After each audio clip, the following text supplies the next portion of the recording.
Let's see if we can even just remember. It's in Matthew somewhere. I know we do a lot of stuff in Matthew, and it's about the least of these, right? I'm pretty sure. I think we have it up in here. So we're gonna actually do a Bible study on the least of these. So let's see here. Cause I kind of let's see here. Let's read this. So I think I've done one Bible study on this, and I will say, I guess we'll just read it. We'll just read it, okay? We'll start from Matthew 25 into 31 to 46. Okie dokie. Let's see here. Let's try and read this part of the passage. When the Son of Man comes in his glory and all the angels with him, then he will sit on his glorious throne. Before him will be gathered all the nations, and he will separate people one from another, as a shepherd separates the sheep from the goats, and he will place the sheep on his right, but the goats on the left. Then the king will say to those on his right, "Come, you who are blessed by my Father, inherit the kingdom prepared for you from the foundation of the world. For I was hungry, and you gave me food. I was thirsty, and you gave me drink. I was a stranger, and you welcomed me. I was naked, and you clothed me. I was sick, and you visited me. I was in prison, and you came to me." Then the righteous will answer him, saying, "Lord, when did we see you hungry and feed you, or thirsty and give you drink? And when did we see you a stranger and welcome you, or naked and clothe you? And when did we see you sick or in prison and visit you?" And the king will answer them, "Truly I say to you, as you did it to one of the least of these, my brothers, you did it to me." And that is so gnarly. It's even gnarly how they even like write that in there, right? With just right here where it says, "And the king will answer them, truly I say to you, as you did it to one of the least of these, my brothers, you did it to me." Now it's so strange. And man, let's just finish it out. Okay, Then he will say to those on his left, "Depart from me, you cursed, into the eternal fire prepared for the devil and his angels. For I was hungry, and you gave me no food. I was thirsty, and you gave me no drink. I was a stranger, and you did not welcome me. Naked, and you did not clothe me. Sick and in prison, and you did not visit me." Then they will also answer, saying, "Lord, when did we see you hungry or thirsty or a stranger or naked or sick or in prison and did not minister to you?" It's actually kind of strange how it says minister. I mean, that's why I underlined it right there, right? Then he will answer them, saying, "Truly I say to you, as you did not do it to one of the least of these." I'm gonna write that. "Least of these, you did not do it to me, and these will go away into eternal punishment, but the righteous into eternal life." Now that's actually just super strange, right? It's so weird how Jesus Christ, the Lord Jesus Christ, he literally says that 2 times. Literally, look, he says this right here. They say it to him again, and then he literally says it again, dude. He literally says it in like the same thing. Like, it's so crazy, right? Just to think that he just repeated himself 2 times to these people. And it's so interesting to think that it's just like, and so I guess that's the other thing is like, who are the least of these, right? If we really do think about this, right? So if we think about this, right? If we think about, okay, so let's see, "For I was hungry, you gave me food. I was thirsty, you gave me drink. I was a stranger, and you welcomed me." So I wonder what that aspect of that is, right? So it's weird how it just says stranger right there, right? Stranger, right? Because you know what that kind of reminds me of? Well, actually, there's another believer that brought something up, brought to light with Matthew 25, and about how it says his angels right here. And there's this part in Hebrews 13:2. So if we go into Hebrews 13:2, there's a part about the angels, right? About be not forgetful to show hospitality to strangers, for thereby some have entertained angels unawares, right? And actually, here's another combo we just found, right? And this is actually a combo that I did not find previously. I actually was taught this and made aware from somebody in Long Beach, right? So it says, "Do not neglect to show hospitality to strangers, for thereby some have entertained angels unawares," right? Now let's underline the word strangers, right? I think these are the two instances in Scripture that I remember, quite frankly, with specifically with the word strangers, right? So we have right there. So this is the other strange thing, well, with also just the word strangers, right? But just thinking about this, do not neglect to show hospitality to strangers, for thereby some have entertained angels unawares, right? Now, what's weird is in the KJV, instead of using the word hospitality, it actually uses the word entertain, right? And we did do a Bible study on Hebrews 13:2. And what's interesting about the word hospitality and the word entertained used in the KJV version is that I think it was in the Hebrew meaning, or Greek, I think it was the Hebrew meaning of the word, was actually a double meaning. It was almost a meaning of, it's like a mixture of entertain but also to show hospitality, and that's another interesting aspect, right? And I know many people get confused as to why there are so many translations of the scriptures and so many different translations of the Bible.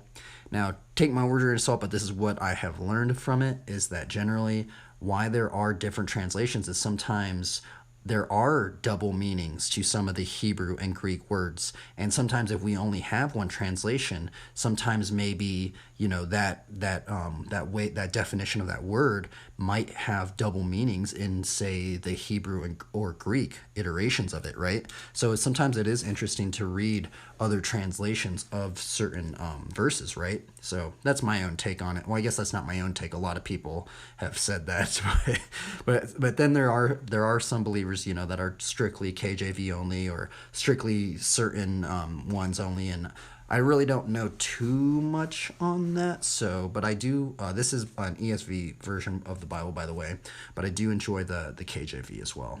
Many other ones. It's just good to see many iterations of it and just kind of get the whole viewpoint of it, right? If you can. Anyway, what's interesting about this, right? Just thinking about this verse right here, right, where it says, we can entertain angels unawares, right? Now, I think this goes into a lot, because I know there is like some sort of there's kind of like a phenomena of a new meme thing of like the angels, right? Where they're like kind of like these circle looking things with the wings.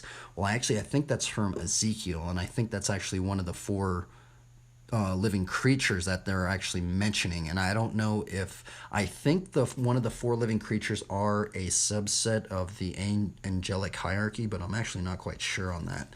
But what's interesting to think is that angels can come in the form of humans, right?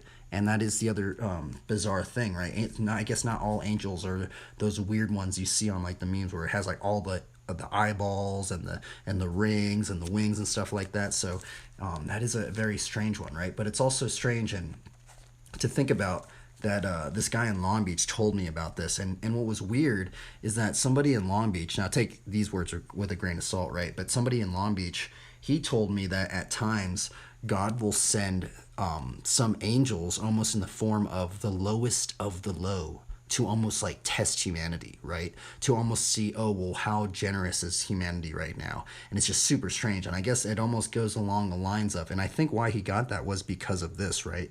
Because of when the when the Son of Man comes in all his glory and all the angels with him, then he will sit on his glorious throne. And just thinking about the angels, right? And how we can potentially entertain angels unawares, right? And just thinking about like, oh, well, he talks about like, the stranger, and then he was hungry and he was in prison and he tried to clothe him. And that's also very strange, right? Just thinking about that, right? And it's kind of strange that he's saying this to the least of these. And I'm wondering, like, does the least of these, right? Because I think sometimes when you read this section of the passages, sometimes you think of like homeless people. I think I even think about like the homeless people and the downtrodden. And in some cases, I wonder like because let's see here. So we have hungry, we have thirsty, we have strangers, we have people that were naked and clothed. Also the sick and visit me in prison. Huh, that's interesting, huh? Yeah, so hungry. Yeah, so far I was hungry and you gave me no. So let's actually read a commentary on this now. Let's read a commentary on the least of these. Because I think that does impart some aspects of the downtrodden for sure, potentially the homeless and stuff. Let's see here. So, least of these commentary or Bible. We're going to type in least of these Bible commentary. Let's see here. Got Bible study tools. We got questions. Which one should we read? These three generally come up first. Christianity.com, got questions, and Bible study tools. Which one? I don't know which one we should read first. I guess we'll read. Let's read Got Questions. They do a good job, I think, at times. Okay. Who are the least of these in the Bible? The least of these is a phrase that originates from Matthew 25:31 through 46, where Jesus speaks of those in need. Verses 35 through 40 read. Okay, I guess we just read that, right? The least of these refers to those in a variety of needy situations. They include the hungry, thirsty, impoverished, sick, and imprisoned. In this context, Jesus is speaking to those on his right, that is, the righteous. The needy are called Christ's brothers. Thus, the reference is to the righteous helping fellow disciples. Jesus said that those who cared for such individuals were not merely serving other people, they were serving him. And see, this is the very interesting aspect of about thinking about this, is if we are helping these people, right? We are also helping the Lord, right? And I think that is such a strange aspect, right? And in some cases, I wonder how crazy would it be if just homelessness just continued to just all these things that are mentioned, right? Imagine if that just started abounding. Just abounding. What if just so, I mean, at that aspect, I wonder what people would truly think, right? I wonder if that would almost be like a test of the Lord, or of just a showing of something about the state of humanity or the state of a society, right? About just seeing how, because that'd be so interesting, right? I mean, how crazy would it be if we truly are helping these people and we're helping the Lord? Imagine if okay, well, let's just crank it up a notch and let's see how many people are actually going to help, How crazy would that be, right? It'd be very interesting. Let's see here. In the same passage, the opposite is also noted. The narrative concludes with Jesus condemning those who saw believers in need and yet did not help, he says. Now, see, that's the other thing, right? I guess it says believers. So if we are to meet believers in need, right? Or couldn't it just be any sort of people in need, right? But that is interesting how this commentary did bring up the word believers, right? So maybe that's another aspect to it. For I was hungry and you gave me no food. I was thirsty and you gave me no drink.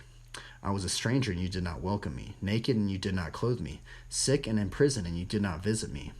Then they will also answer, saying, Lord, when did we see you hungry or thirsty or a stranger or naked or sick or in prison and did not minister to you? Then he will answer them, saying, Truly I say to you, as you did not do it to one of the least of these, you did not do it to me. That's so strange, right? It's so strange to think about that for this verse right here. This part of it, it's so interesting. It's so mysterious, actually, right?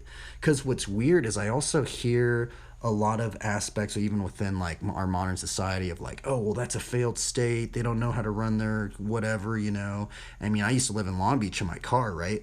And these verses right here, I will be truly honest, these verses really tripped me out when I was living out in Long Beach in my car, right?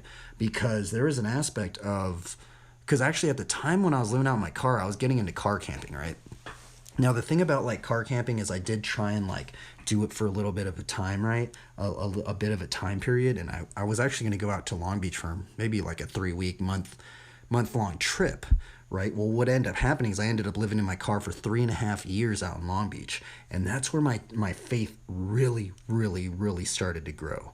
Like, it wasn't just like, oh, I kind of believe this kind of stuff, right? It was like a full on, like, it was like such an intense journey of seeing so many aspects of it. I mean, I'm going to be honest, like, it almost seemed like a lot of these stories in the scriptures literally just came out of the page and literally were just there right in reality, right? Because many times, like prior to this, right, before the journey out to Long Beach where I was living in my car, right, I mean, I was reading the scriptures, right? But there's an aspect of like, sometimes like, when you read something over and over and over and over and over again, sometimes you almost kind of like become a little, sometimes you almost I wouldn't say you ignore it, but you kind of sometimes maybe become a little less, apparent of it, right? Especially if you maybe not seeing anything within reality of it, right? And sometimes it can seem like this far off thing, right? Where you're like, oh well, this stuff could never happen.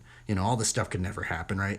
And well, maybe not that, but maybe some sort of creeping doubts could happen of that degree, right? Well, that's a weird thing about Long Beach, man, is there are a lot of homeless in Long Beach, and there are a lot of zealous believers. I mean, the most zealous of believers I've ever met have been in Long Beach, man. And they were just like, man, it was just so strange. And the other weird thing about the whole experience, I don't know how many believers that you guys have met, but I have met three, maybe on the count of my hand, maybe 3 or 4 people that I've ever met that fully said that they gave up everything and just allowed God to just provide for every one of their needs. Now, how crazy is that, right?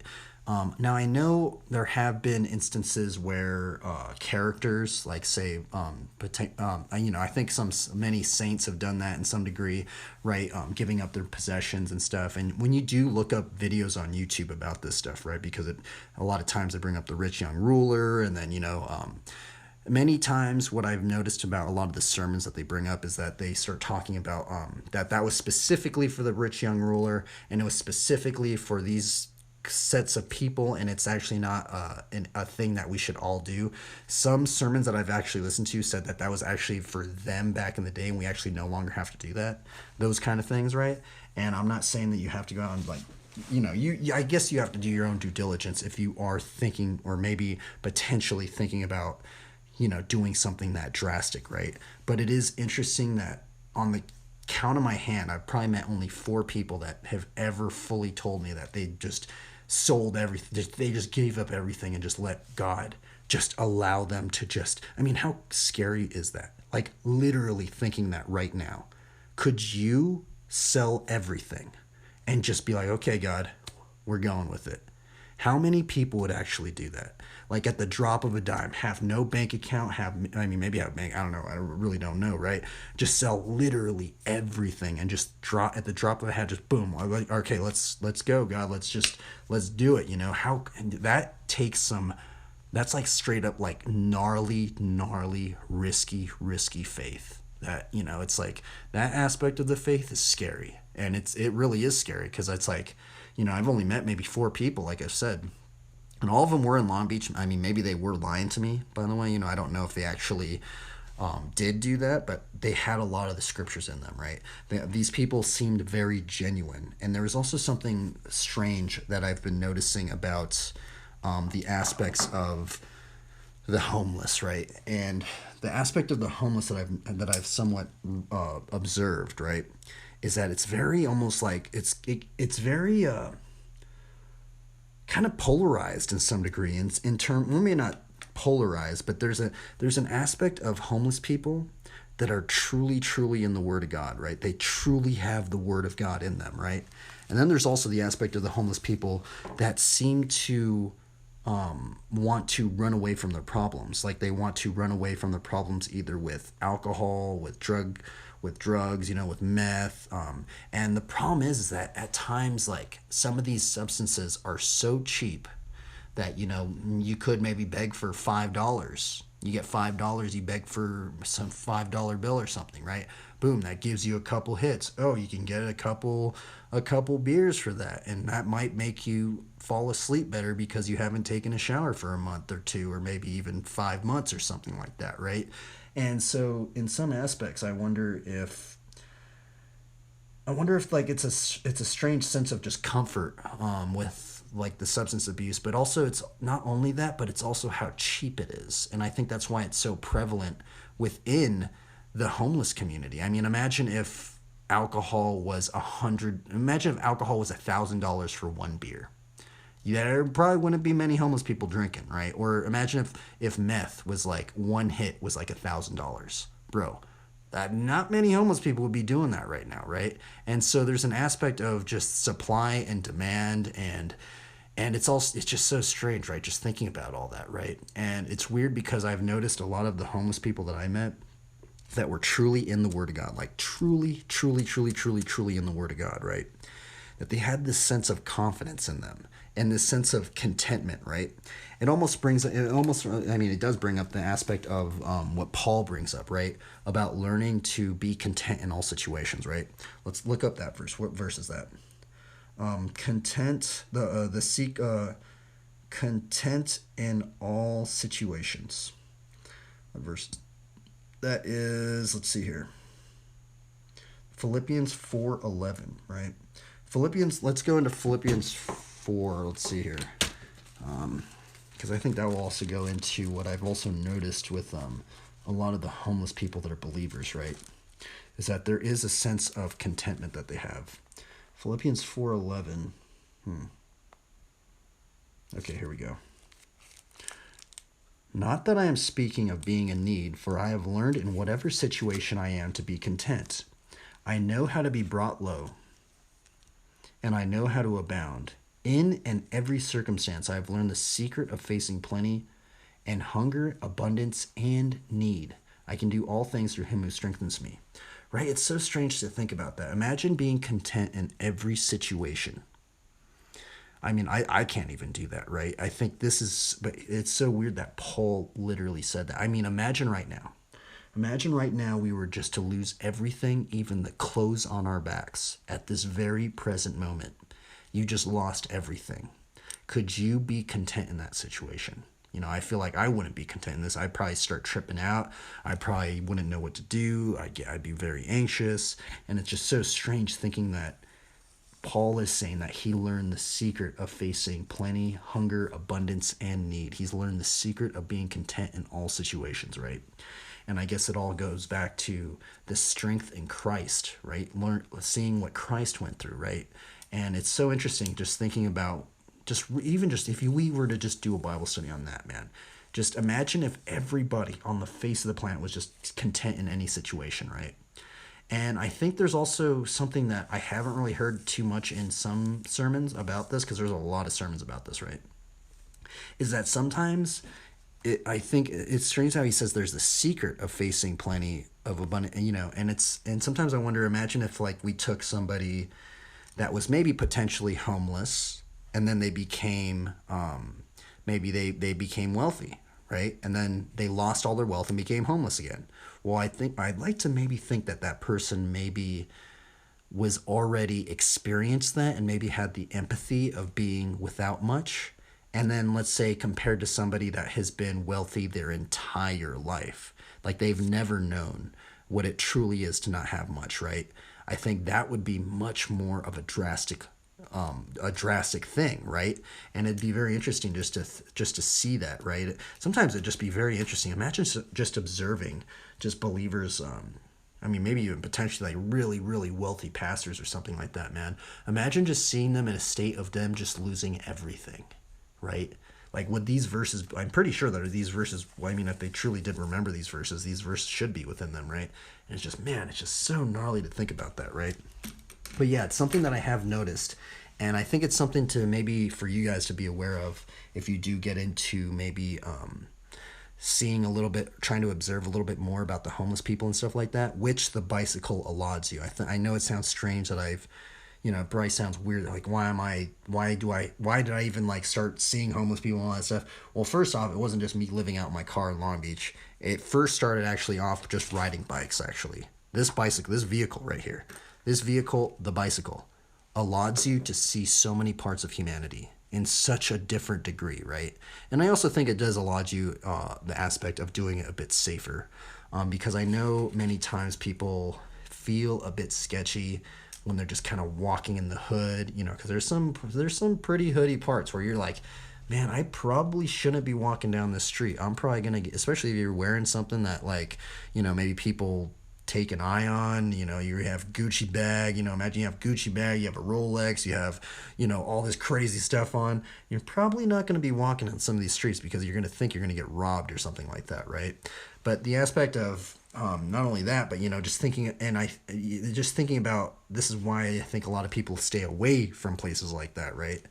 And then I think the question comes up, well, why am I even in those places in the first place? Well, the thing is that what's weird about BMX, specifically street riding BMX, is that street riding, just street riders in general, other aspects of BMX as well, but skate parks, they have the park and stuff like that. But for street riders in general, they want to find spots, right? Spots. Like it's almost like a skate park thing, but out in the streets, it's like a wild skate park spot, right? And for many skateboarders that shred street and then like BMX riders, most of them, if not all of them, always are aware of spots and they go, man, that spot is gnarly or something like that, or nobody's ever done that. They call them NBDs, never been done. And the aspect of all this is that sometimes some of these spots are actually in the hood, right? Like way, way in the hood, like in these places where like there are a lot of homeless people and all this stuff, like places nobody even wants to go to in the streets, right? And sometimes those are where the best spots are. That's the funny thing, right? And so that's the other strange aspect of it. So, and just from doing that, you get to observe a lot of homeless people. And I think in some ways, I think doing it on a bike or a skateboard is way more safer because you can, if a bunch of people start chasing after you and they rob you, you could just start booking it on your bike, hopefully, right? Whereas maybe you might have to run or something like that. It's also less sketchy. It's literally less sketchy to go and observe homeless people on a bike than say you just walking around. Like imagine you just see somebody just walking around and they just stop and they're just like, okay, well I'm just gonna chill here. And I guess maybe you could just be on your phone, but sometimes I feel like a lot of homeless people might even just think that would be super sketchy, right? But if you see some dude on a skateboard or a BMX bike just like doing tricks and stuff, generally that's like less sketchy. They go, oh, okay, well that person's actually doing something, right? But I think sometimes when they see just random people just walking and stopping and just staring and they don't really know what they're doing, there's the aspect of people think that there's something sketchy going on, right? So yeah. Anyway, let's get back to this commentary. So if you are going to go out and observe homeless people, you might want to do it on a bicycle. So let's see here. Okay, let's see. In the same passage, the opposite is also noted. The narrative concludes with Jesus condemning those who saw believers in need and yet did not help, he says. Okay, then it brings up this part, for I was hungry and stuff like that.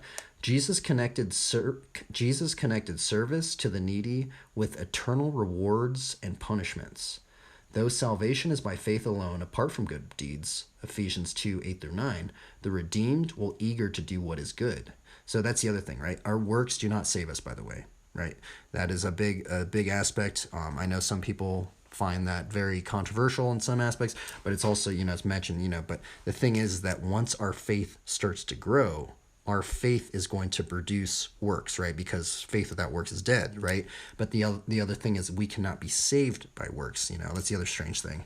But we could do a whole Bible study, and there's a lot of controversies on all that. And sometimes I'm still, in the weird aspect of, I'm still a bit confused on it too, right? Because the word works is mentioned a lot, and, a whole bunch of other stuff. But anyway, let's hear. The redeemed will be eager to do what is good. Titus 2:14, including extending charity to fellow believers in difficult situations.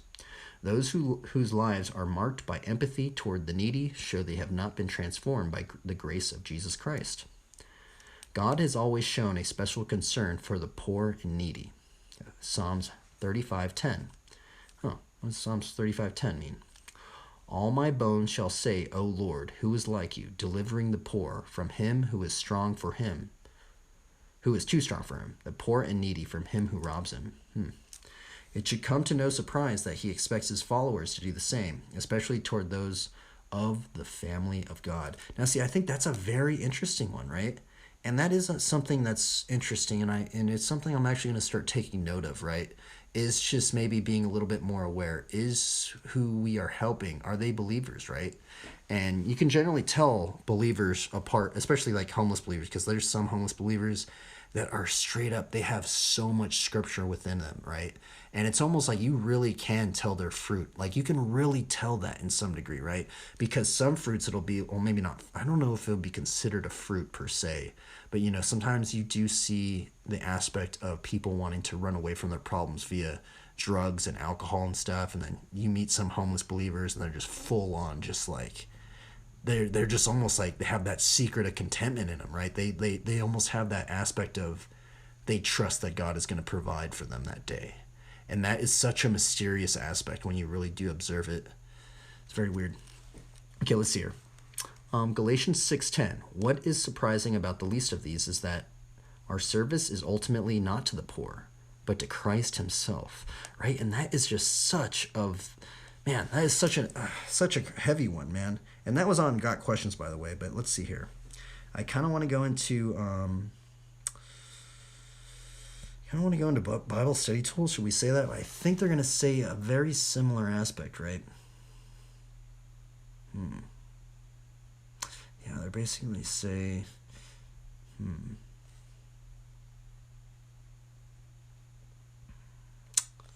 yeah, huh.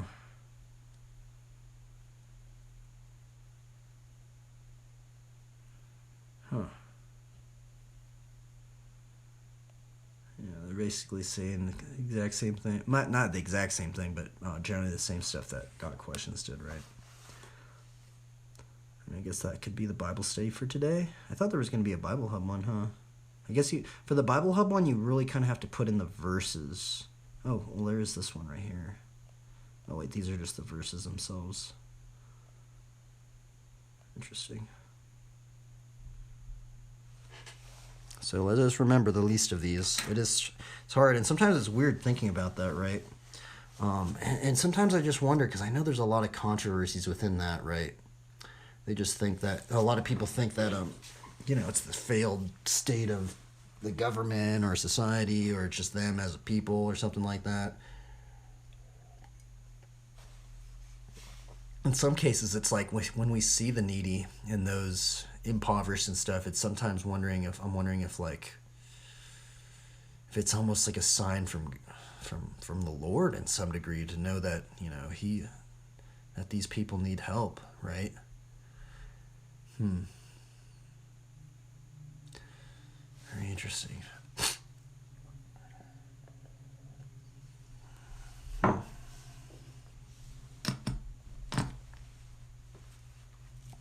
Anyway, I guess let's see here. Let's look up some verses. I'll look up some verses of homelessness. Homeless Bible verse. Let's see here. What is the Open Bible going to say about? Well, this is helping the homeless.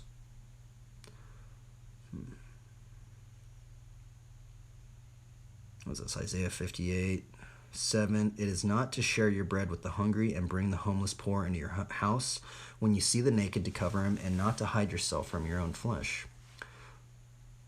Luke 14:13-14. But when you give a feast, invite the poor, the crippled, the lame, the blind, and you will be blessed, because they cannot repay you, for you will be repaid at the resurrection of the just. And see, this is the scary aspect too, right?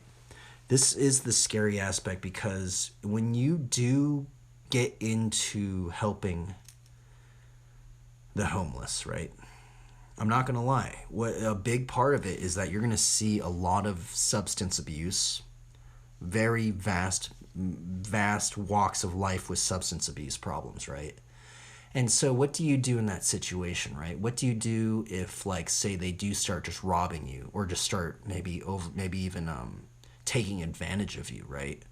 Like, what do you do in that scenario, right? It's like, and that's the other aspect that I haven't really heard too many sermons really talk about that, right? But I guess if we think about the commentaries that we went into on the Got Questions, what I got from that one is kind of to observe if they are believers, right? Now, how would you really tell if, and that's the other thing, right? And I'm not saying we shouldn't help people that are not believers, right? But it was interesting that Got Questions kind of put that within that framework, right? So that's also interesting to think, right? Let's see here. Proverbs 19:17. Whoever is generous to the poor lends to the Lord. He will repay him for his deed. Generous to the poor. Very interesting, right? And it's so strange. I mean, not even just that. I forgot about this verse right here. Whoever is generous to the poor lends to the Lord, and he will repay him for his deed. Wow, that's so strange, huh? What is this one? Leviticus 25:35-36.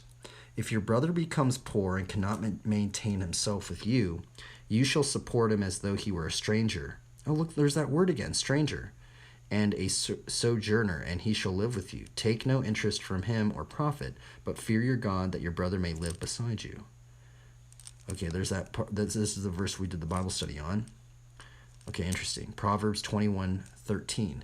Whoever closes his ear to the cry of the poor will himself call out and not be answered. Wow. Man.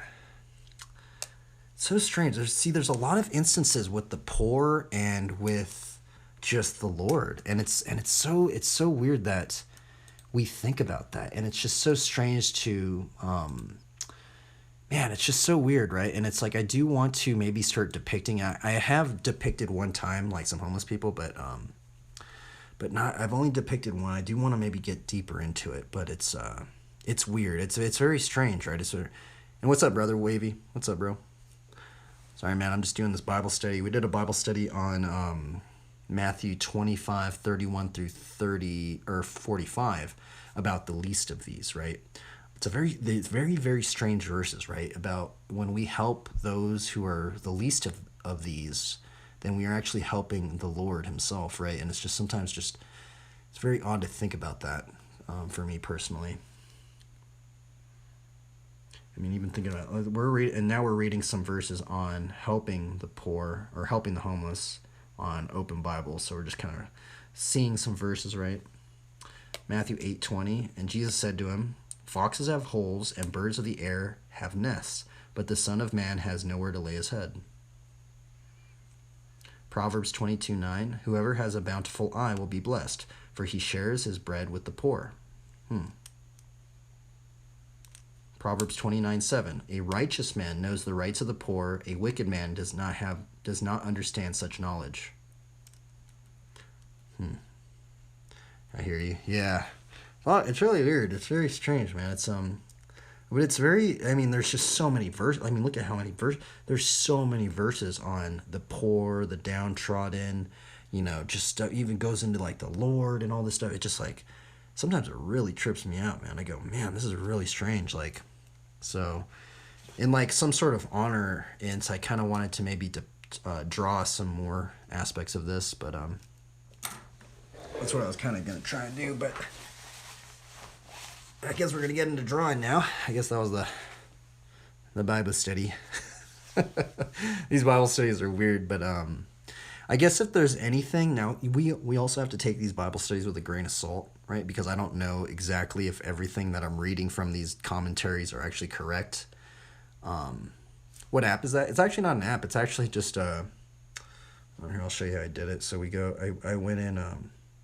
I just typed in on Google, right? So I just put in homeless Bible verse, and I go down, and it's actually Open Bible, and Open Bible has this thing where you can like type in a word, right? And it sometimes it'll have like this key topic thing right here that's this one says helping the homeless, or it'll say like if you put in the word devotion, and I'll be like, okay, well, what verses are related to devotion, and they'll bring it up, right? And so we read some of these, and I just joined though. Okay, I see. I know I need to charge my phone. Actually, it's about to die right here. Good call, man. I was doing the Bible study. I gotta plug it in. But yeah, we're gonna get into the drawing now. Was I gonna do a card draw? I guess my cards are outside. Oh, well, I guess we ain't gonna do a card draw. I didn't do a card draw yesterday either, but it's all good. So I guess now we're going into the drawing aspect of the stream. Now the thing is, I'm having some difficulties, right, with the drawing aspect, especially because we did so many studies of perspective, right?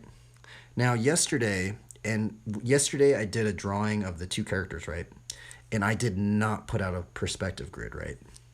And so that's the other weird thing, is that like I'm having trouble now, is like when do we actually employ using the perspective grid system, and when do we not, right? Generally, I think it's just for like buildings maybe, or something like that. Maybe different camera angles.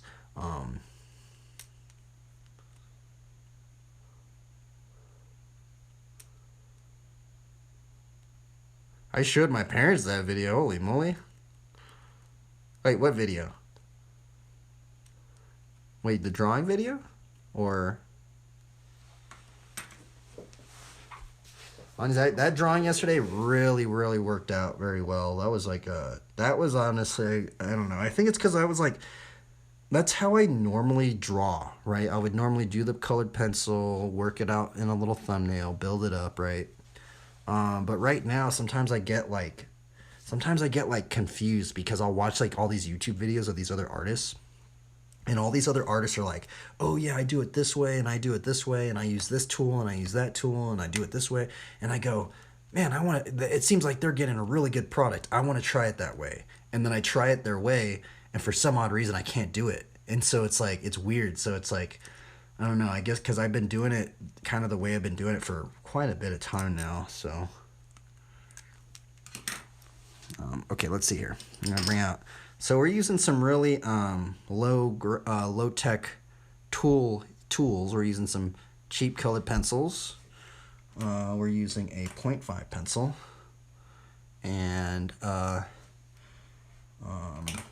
And I kind of wanted to get into using. Now this is actually one that you have to get at the art store. This is the brush pen. Now this is one I've seen a lot of artists use, and I'm still not very good with it, but I've seen some amazing work done with this thing, and I'm still just very bad at that. And then here's just a simple like ballpoint pen. So yeah.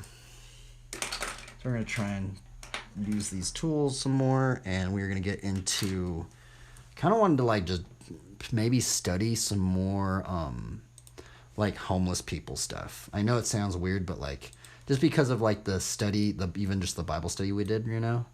And I'm not gonna say that this is like charity, right? Because we are to kind of like keep our alms, you know, or we shouldn't let our left hand know what our right hand is doing and stuff like that. But I think this is the aspect of, I'm not actually potentially helping out homeless, you know, like maybe doing some charity for them per se, but like maybe just helping to make aware of the situations at hand, right? Especially Matthew 25. So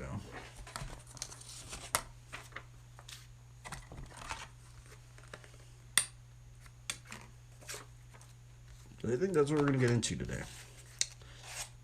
And put some new paper up.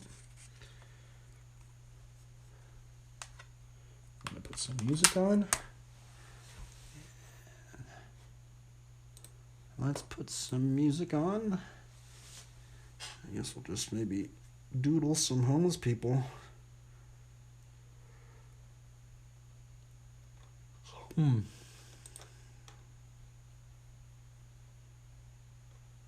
Okay, and let's see here. I'm gonna put some music on. Where is my copyright-free soundtrack stuff?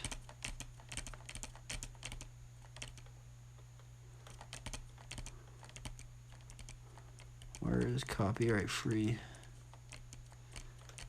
That's the other hard thing, is trying to find copyright-free music. I thought I had. Oh, here it is.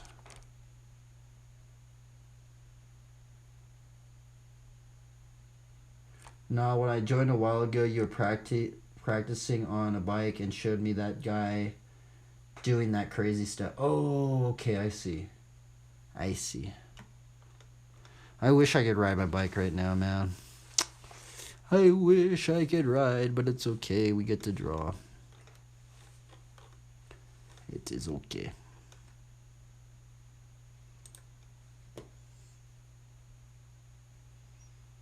How do we know you'll love pretzel crust? Because this person begged us to never tease them again about their precious pretzel crust. Well, guess what? Pretzel crust is back!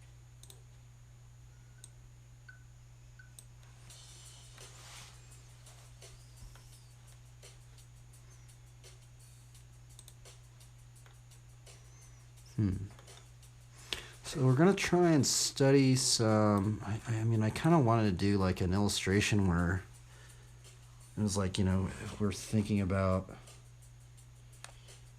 I mean, I kind of want to do, man, like I'm trying to think about just what we did the Bible study on. Now, I'm not gonna do this all the time, right? About doing the Bible study, we're gonna try and do an illustration of the Bible study in some degree, but I'm trying to think of like, you know, homeless people, and then I mean, I guess that's the aspect. If we were to just think about Christ, right? If we were just to think about, Christ, he was on the cross and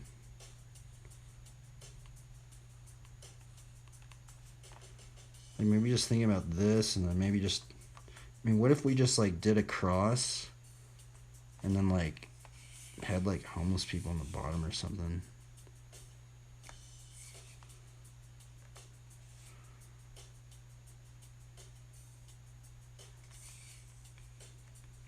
I don't know, like how would they be just I guess they'd just be like sitting on the ground, huh?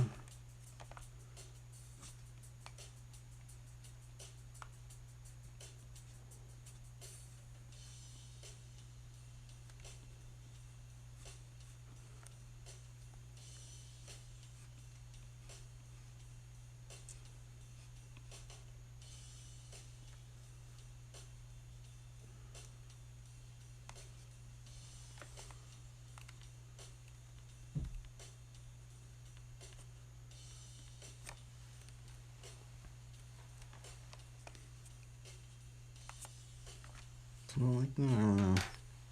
I think we're gonna do a bunch of these little drawings. This is just like a beat I have, I guess, on here. So, yeah. By the way, I draw like I try and do these thumbnails. These thumbnails are really important. Well, I guess some people actually don't do this. They don't have to do this, but I feel like every time I do thumbnails, it makes it way easier for me to draw bigger. And then we're gonna use this pencil. And see, I'm wondering, like, should I be, like, gridding out the perspective grid, right? Like, maybe I should be doing... Because now I'm just, like, going back into how I used to draw, right? Because I used to just draw without a perspective grid. Because it's just way faster, right? And I don't know, like, when do I employ the perspective grid and when do I not use the perspective grid, right? And if any of you guys have any mentions on how to do that, I'd love to hear, because that's kind of where I'm having a little difficulty. Is like, when do we put the perspective grid into use? Is it just for like buildings and stuff?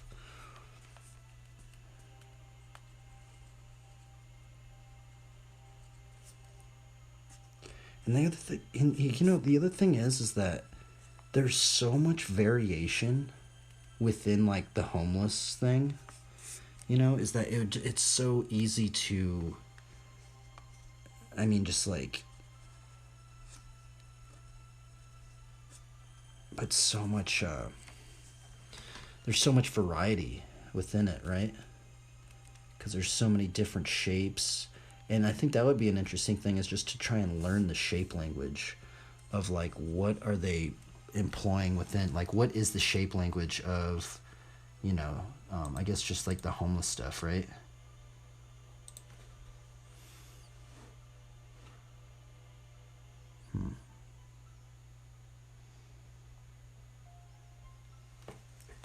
I'm like wondering, right? Like they'd have like backpacks and stuff. Backpacks for sure.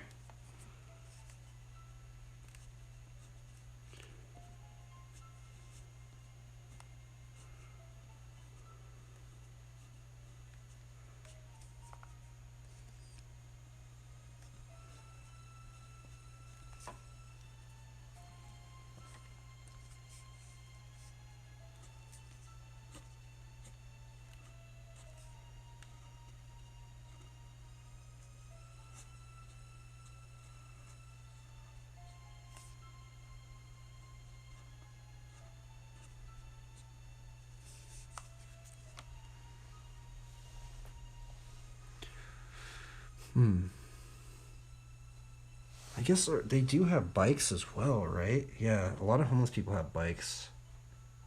That is a very, very big one, actually. A lot of homeless people have bikes.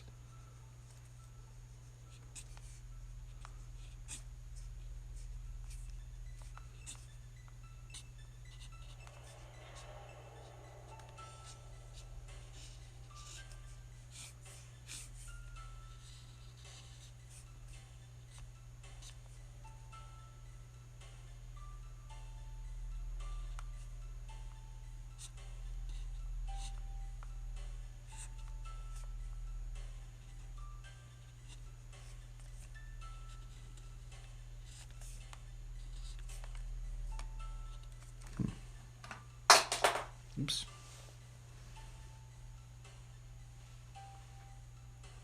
Am I going for a 2-point perspective?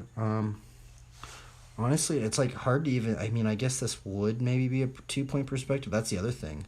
Is sometimes when I start drawing like this, like I'm kind of thinking about this as like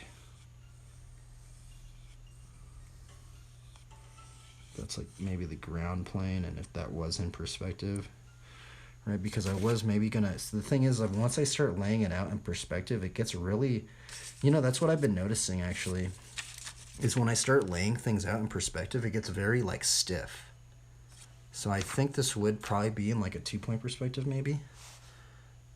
And but yeah, I don't know, like I'm kind of thinking like maybe a little scene like that. And I could just level this up right now, right?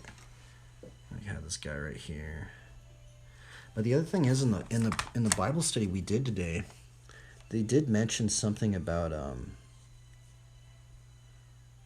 like them being believers or something. So maybe I should put like a Bible up in here, right?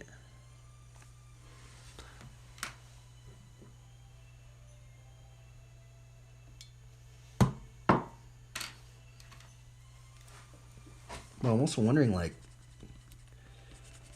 and it's so weird just to think about, like, lending to the Lord, or just helping, when you're helping the downtrodden, you could potentially be helping the Lord, right? So I'm, like, wondering, like,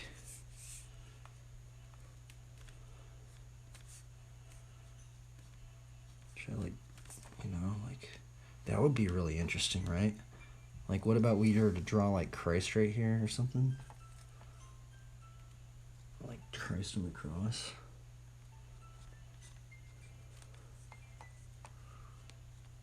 It's so weird to think about that. Like, I wonder what other people think about that.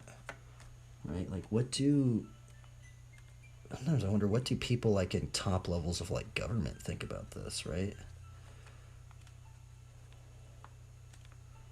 Like, if we are to help the least of these, and helping the least of these is helping the Lord himself, right? In some manner. It's so weird to think about that.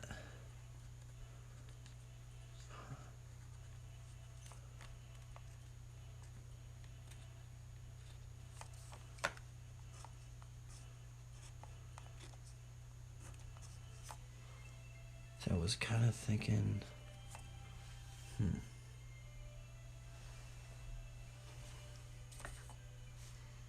I mean, that looks gnarly right there. I kind of don't like how he's maybe begging for food.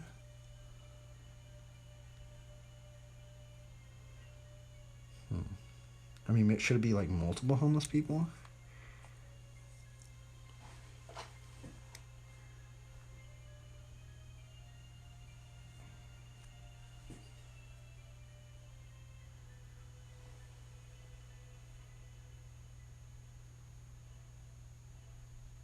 All perspective? I guess it would be kind of all perspective. It's kind of like a multi-vanishing point. I mean, I guess if we were to think about it right, I'm roughly thinking about, things in perspective, but now it's like kind of like, I guess what would matter most is like the horizon line, right? It's like, where would the horizon, I think the horizon line would maybe be about right here. Right? And if we were to kind of push these into horizon line, push that into a horizon line, push this bag into a horizon line, push this axle into a horizon line. I'm thinking maybe that would roughly be where the horizon line is. I don't know. But you bring up a good point, because I probably should be thinking about that kind of stuff, right?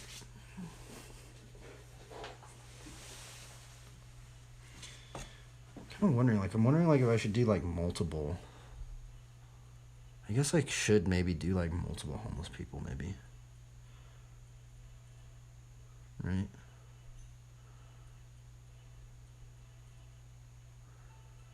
I mean, there could be like, I do remember in like Long Beach, there was a lot of people that would like dumpster dive, right?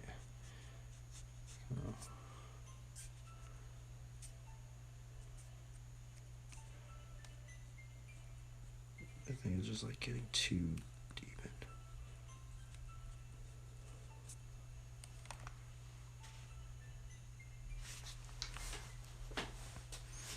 Dun, dun, dun, dun, dun, dun.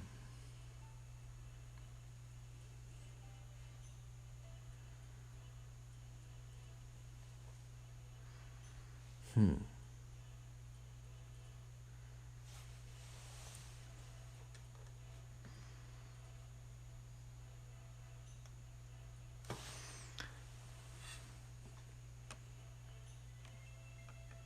mean, I guess like the tents and stuff are really prevalent, huh?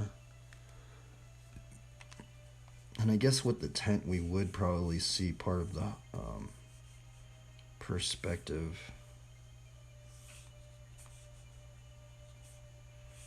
I kind of want to have this drawing maybe like that, but I don't know.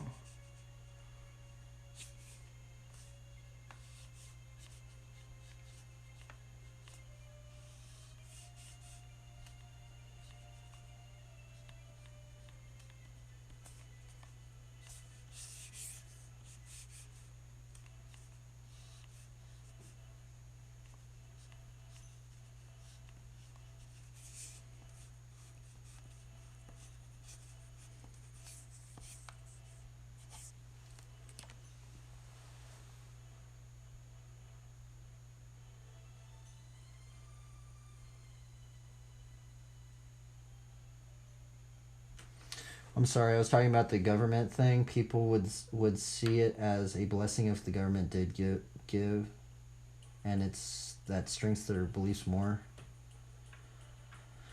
Yeah, huh? Yeah, I don't really know what to think of that. Oh, that's very interesting. I do know it's a very big problem right now, though. A very, very big problem. And I'm wondering if there's some sort of level of a societal, something deeper within society about it all.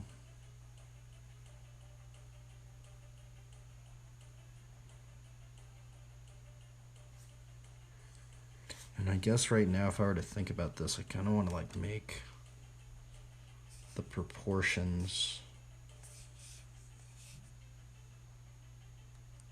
similar.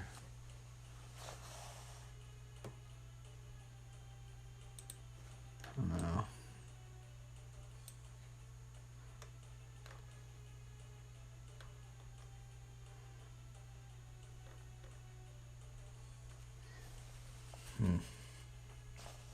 Or I could just level this up right now.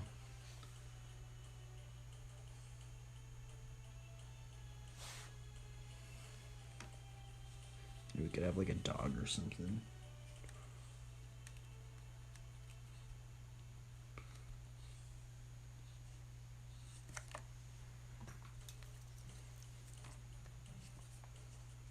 Actually, maybe the dog would be like right here.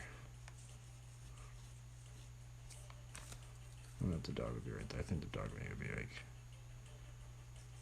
Think about this bike actually. I guess maybe the dog would be like right here.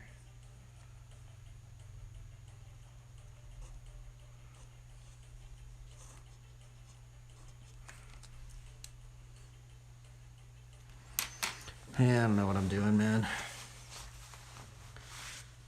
trying to think about this, but.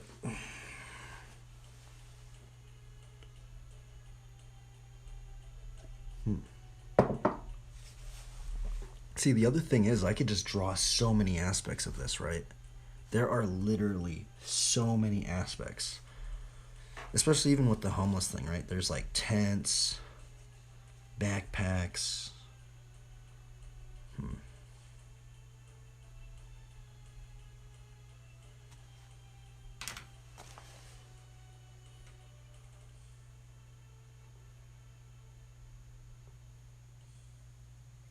Tis intriguing. But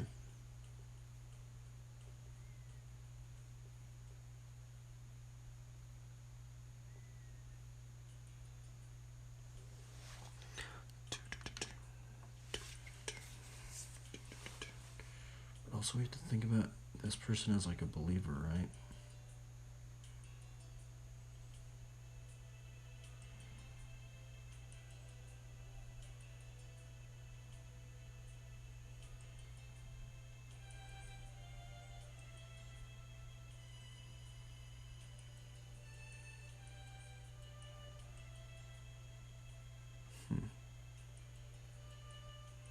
there's just so many. I mean, I think we could just level this up.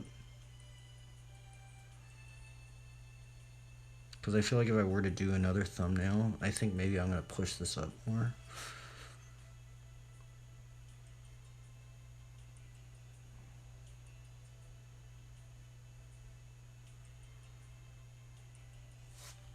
I guess maybe if I were to push it, I probably couldn't get really the bike in there, huh?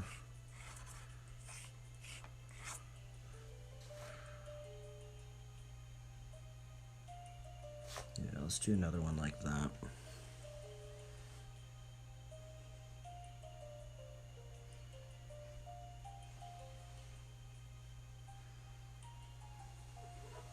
I mean, maybe we could think about it in a perspective grid. I mean, let's try and build it in a perspective grid potentially.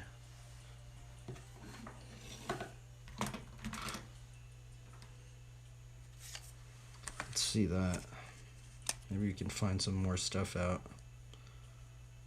Okay, so this should maybe be the...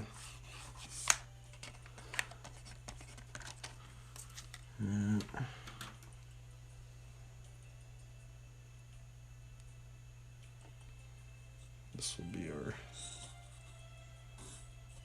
view.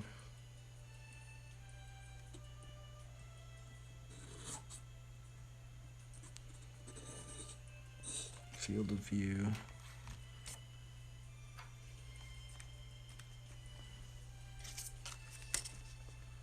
This is our line, which goes down. So I even just placed this wrong. Darn.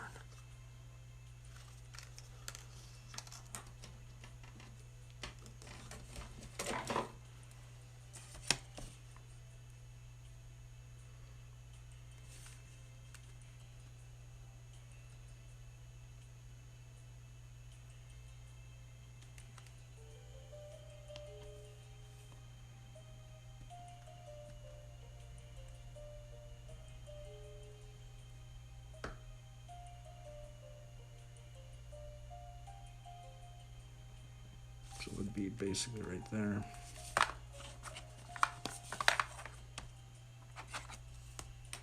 Wait, and then we have to find the 90 degree, which is 45.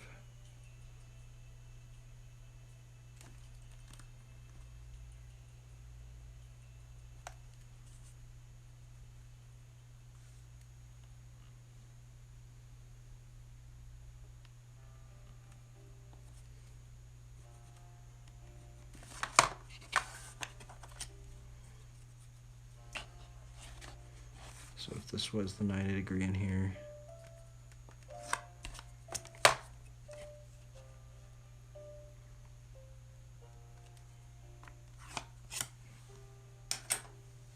so this, we could potentially build this up in here, right?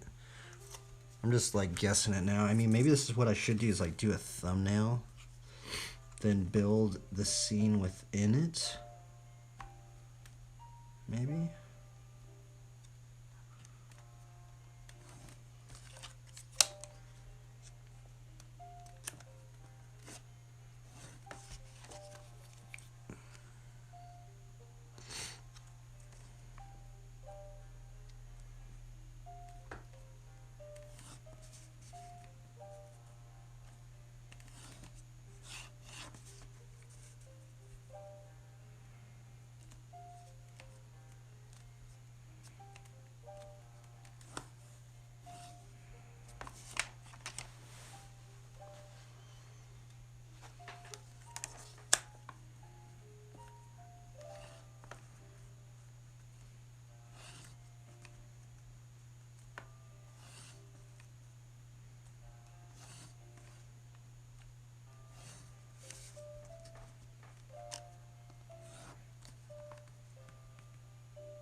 I like to think that that would be the circle of area.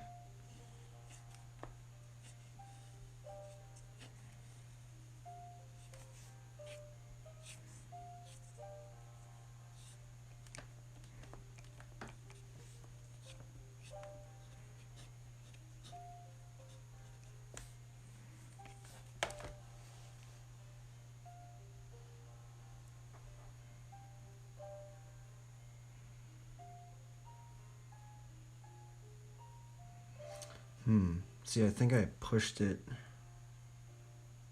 See, I keep making these field of views different. I actually need to have the horizon line actually like up here, I think. Huh. And this is why I don't like doing like the perspective stuff, right? I become so bad at the I mean, let's do the same scene right here, I guess, right? I mean, I guess I could do it. Yeah, might as well. So I'm wondering, like, how do they set it up so well?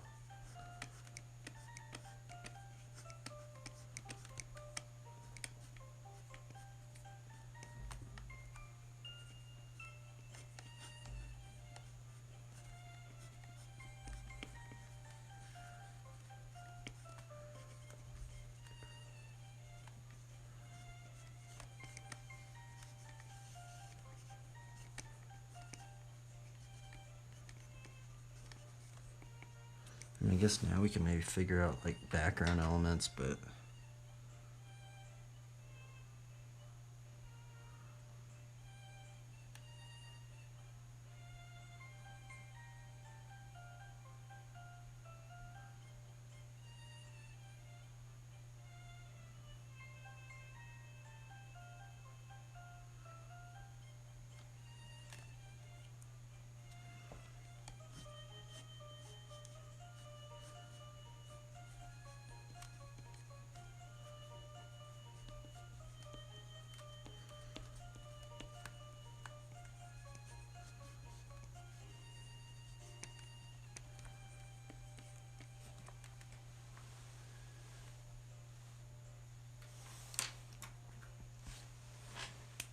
see, I don't know. This is why I kind of don't like doing multiple thumbnails, because then I just start like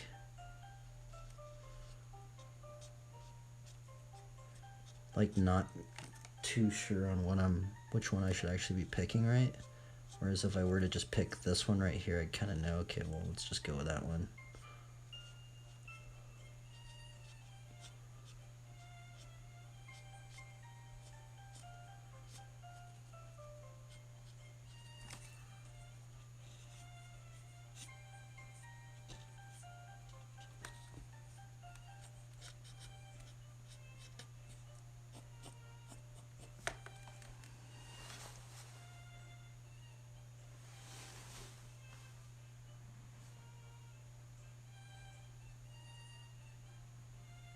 I mean, I guess we could do like buildings and stuff, honestly.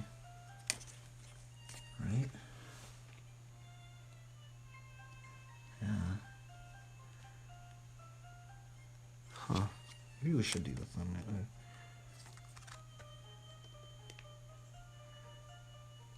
How do I do the buildings?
I mean, should I do it like that? I kind of feel like that's really, really weird, but I don't know. I mean, that is how it is in society, honestly.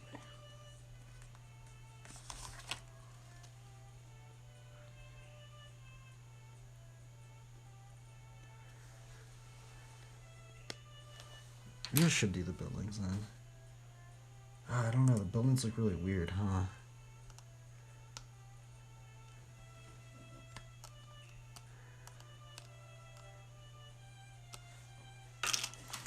Maybe I could just keep building. Maybe this is how they do it. They just keep building up these little drawings. Like they do this and then they just keep building it up, maybe.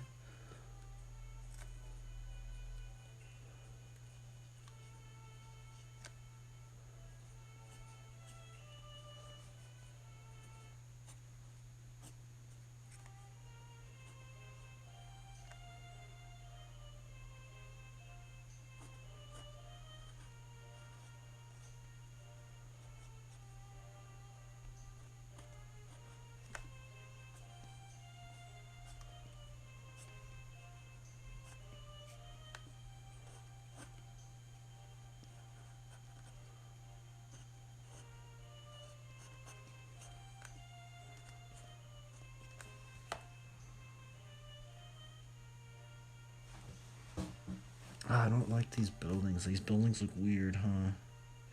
I feel like this... I got this scale wrong, huh?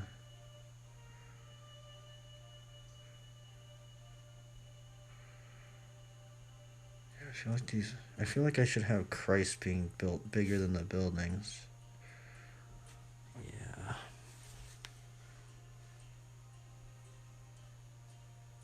I don't know. What should I do right there? How do I even draw buildings that big? Let's see here.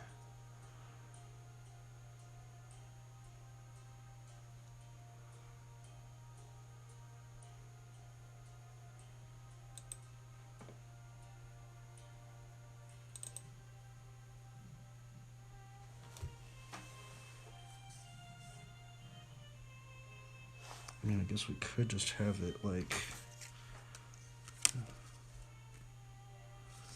one big building right here. I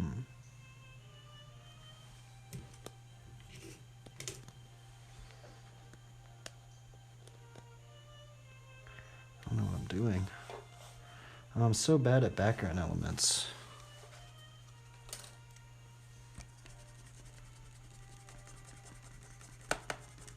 Because I really do like that thumbnail, right? I feel like I need to like make this guy smaller.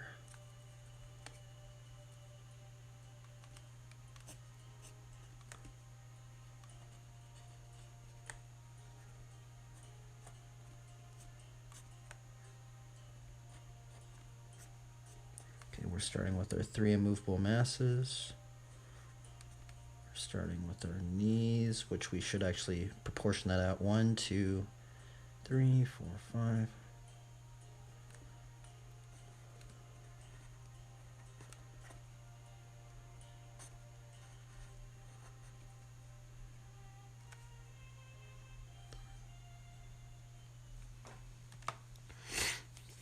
I mean, maybe he could be reading a Bible.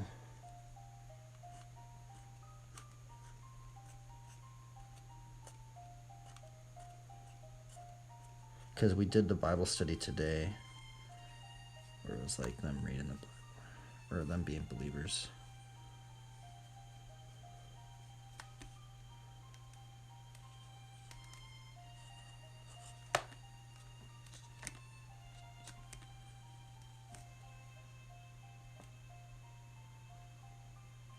That might work better, actually. Yeah, because this one, it kind of looks like he's like kind of begging for food or something, but I mean, I guess they would be hungry, but I don't think they would really...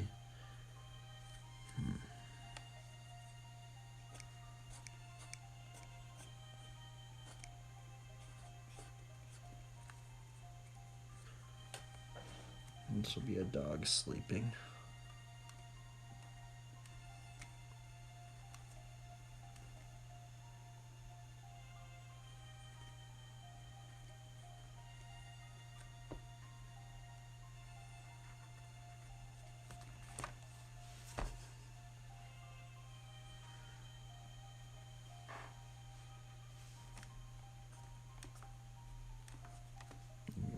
bike right here. I mean, I guess this thumbnail would work, honestly, now I think about it.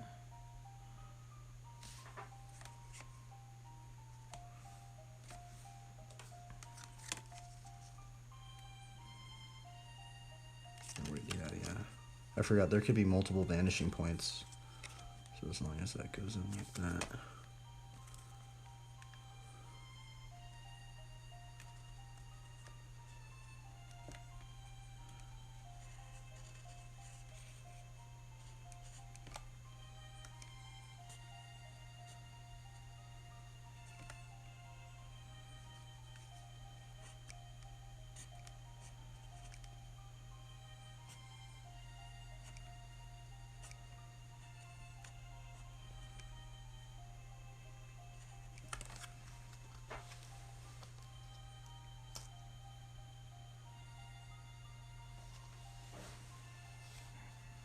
I'm wondering how am I going to do these buildings and stuff. I kind of wanted to maybe to put this element in there with like the people in the trash can, like searching through the trash can.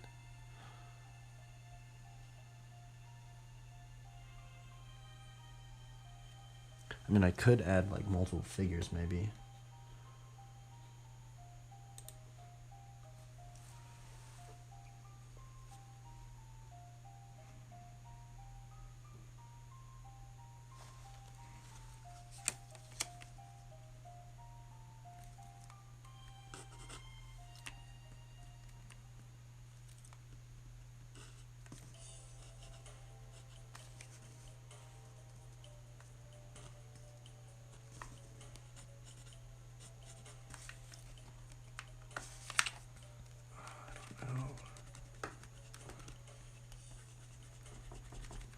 I don't know what I'm doing right now.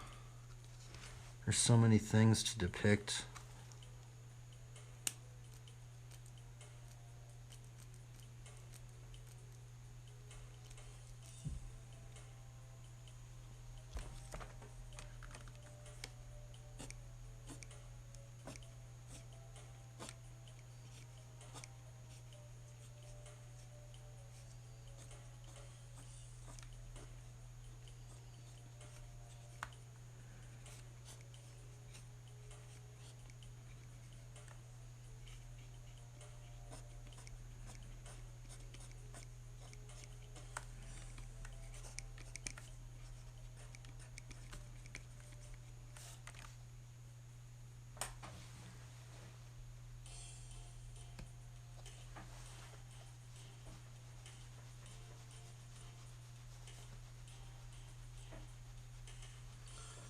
I mean, maybe I should just put one big building.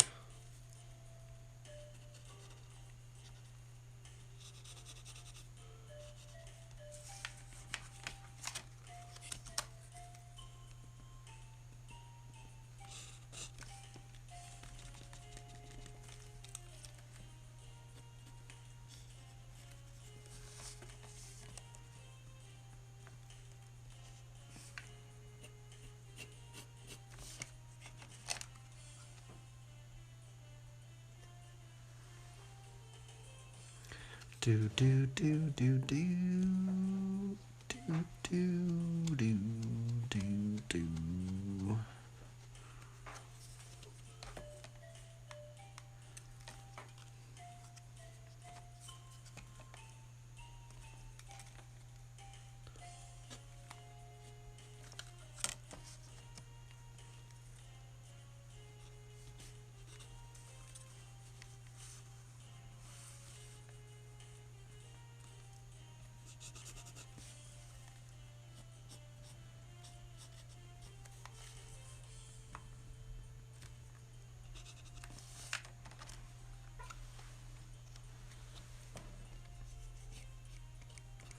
See, I feel like it just makes it really stiff when I put all these things in there. I don't know. See, doesn't this one, it just seems like this one works way better because way more simple. This one, like, trying to add in all these things, and I mean, I guess we could, but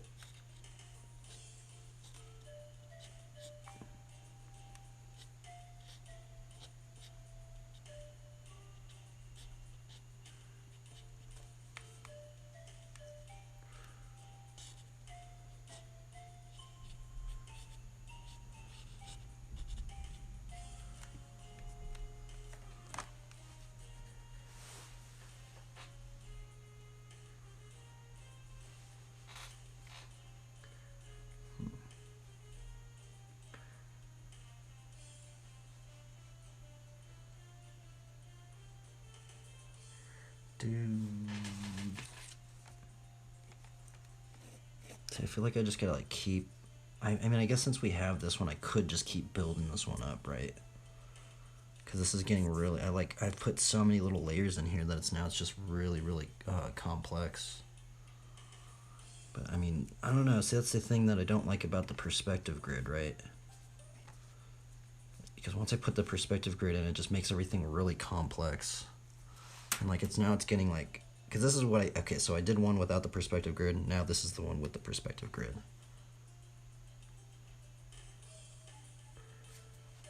I kind of like that one better because I don't know.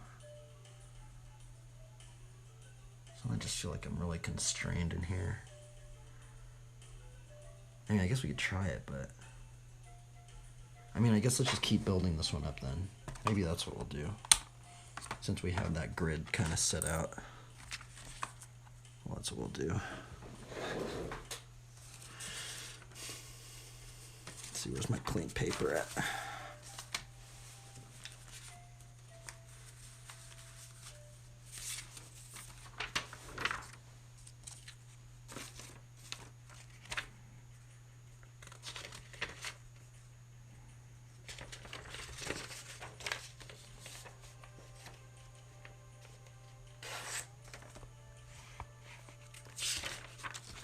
Okay, let's see here. I guess we'll keep building this up. Maybe we just have to keep doing a bunch of... I'm actually wondering if this is what they do. If they just keep doing all these little revisions. I bet I could do 4 of them in here, actually.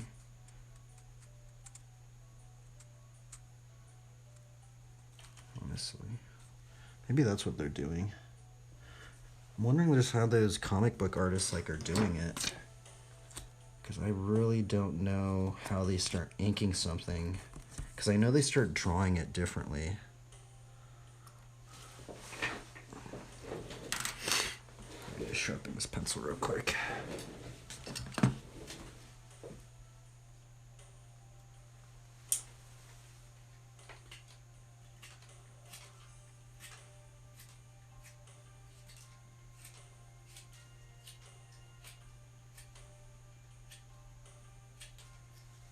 Go. Okay, so obviously we're going to have this for sure. We know that. Actually, I think I'm going to push this up more because I want him to be a little... I don't know if he should be bigger than the buildings, but I think it should be.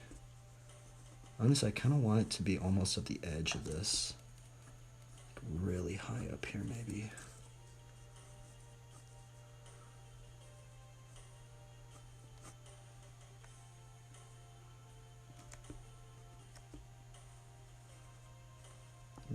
I guess this one we could do a lot of revisions.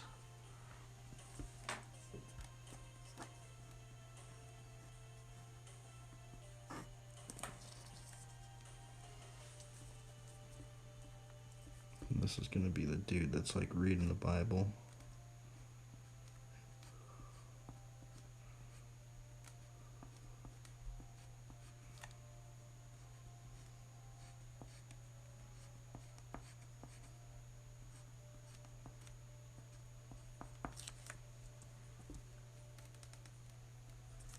His dog. Maybe his dog should be right next to him. Actually, that's what it should have. Just push the dog in a little closer. That's one thing. People like dogs.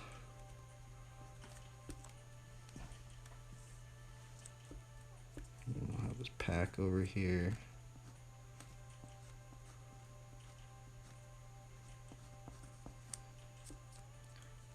Yeah, I think that looks a bit better, right? I also need to make this book, make sure that it does look like a Bible. It needs to be big enough so we could put like a cross on it so it just doesn't look like a random book.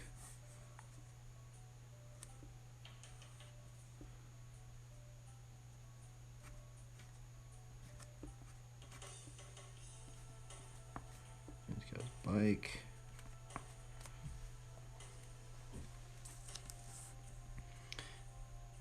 Now I'm wondering about the buildings, right? I'm wondering about these tents. Because I know that's a very big aspect right now of like the homeless crisis, right? Is that there are a lot of tents. So I want to like,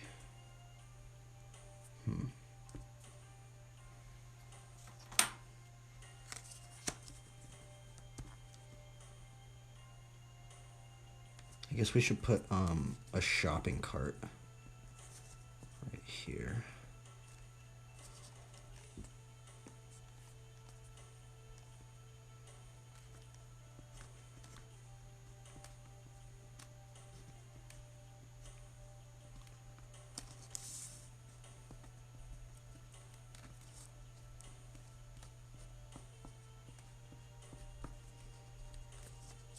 Yeah, so a little shopping cart, and then we'll put the tents in the background.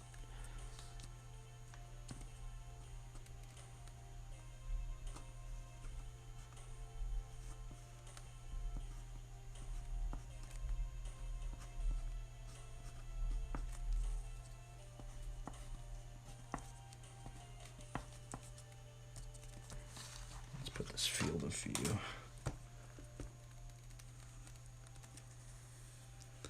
I'm honestly not too. Oh, you know what? Oh, I guess we could just do a circle illustration today.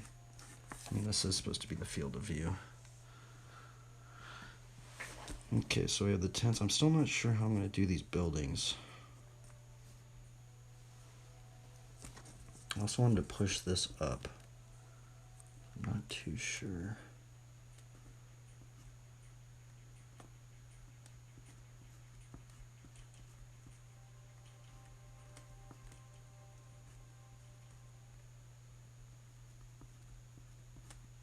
And I think I'm just making too many revisions. I feel like I need to just start working on it right now.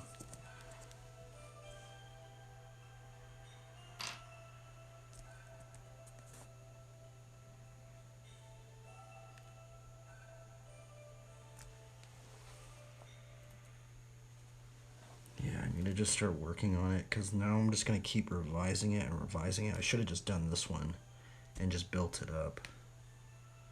But I guess now we can do these buildings, but I don't know how I'm going to do these buildings. I mean, I guess we could just put a bunch of buildings in the background, maybe.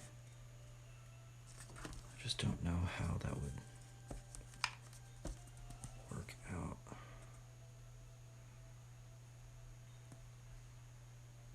Maybe I could try and do Christ taller than the building. I don't know, though. Huh. How am I supposed to do this? Let's see here. I feel like these buildings look weird.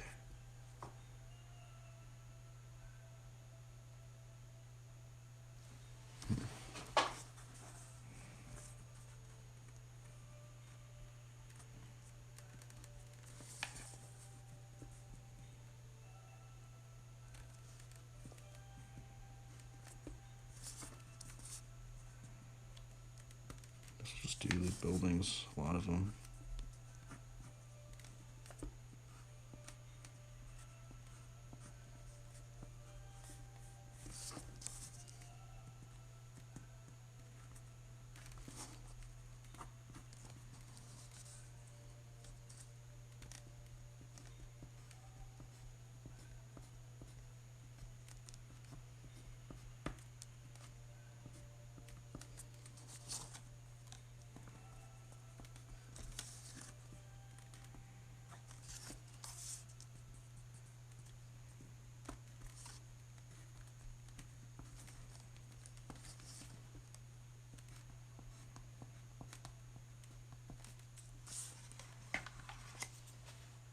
Okay, maybe that might work. And then we'll just like put like a bunch of like windows or something. I kind of wanted to make it so you can like really tell that that's in the background, right?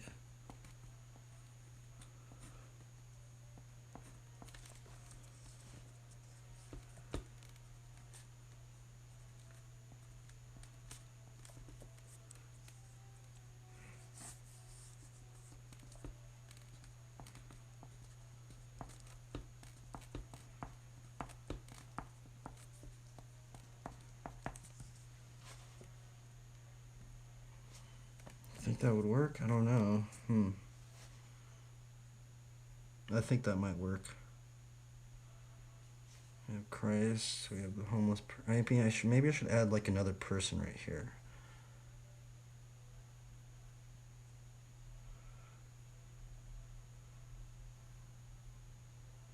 Oh, it's gonna be so much to draw though, huh?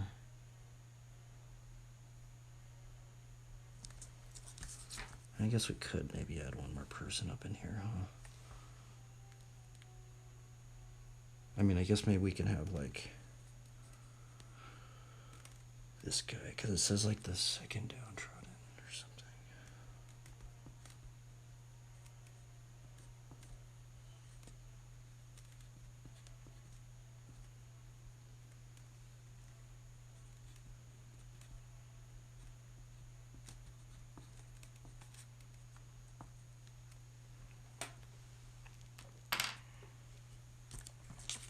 Okay, well, we have this first revision. I don't know. See, this is the problem now. Is now I'm just revising it over and over and over. This one definitely, I think, is going to be. Eventually, I'm just going to have to pick one. This is why I don't like doing multiple thumbnails, is because then I just start going, well, I like this one, but I like this one, but I like that one. Which one am I going to actually build up? I feel like if I were to just started building this one up, I've already would have gotten so much work done. So this is another aspect which I'm actually not too sure on. Is when do we choose a thumbnail? How do we choose a thumbnail, right? I mean, ultimately, I think it would be up to the director or whoever is maybe commissioning you, right? They would then be like, okay, well, I like this one, or I like that one, or I like this one. Okay, well, we'll go with this one then. We're gonna keep building this one up. I think this one might work though, right here. If we build this one up. Also, I should probably put the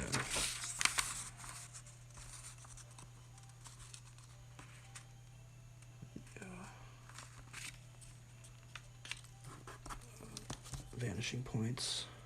These are the vanishing points to this piece.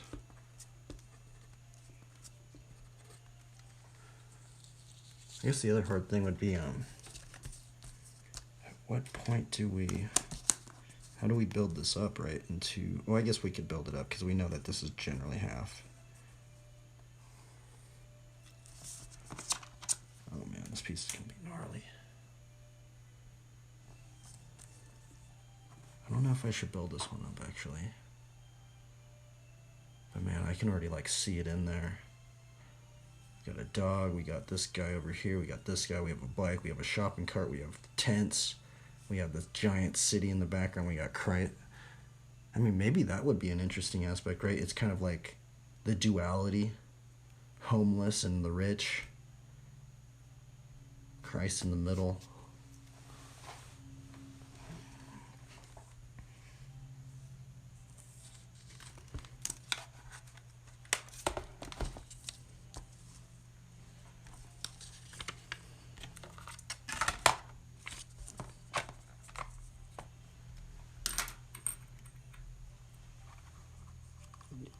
Just gonna quickly go into this one a little bit more, I guess, but I don't know, man. I'm still like, the thing is, that's why I don't like doing the perspective grid, right? Because then I just start getting all like, I gotta line this up and line that up. Yesterday I didn't even do a perspective grid, and it worked out way better. And I think that's the other aspect, is like, how do we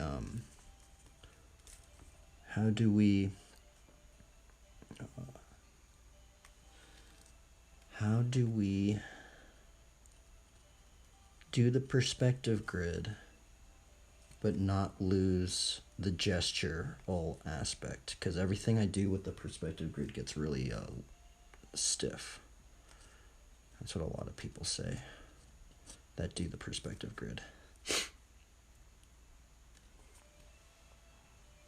Okay, let's see here. The deltoid bicep, the arm.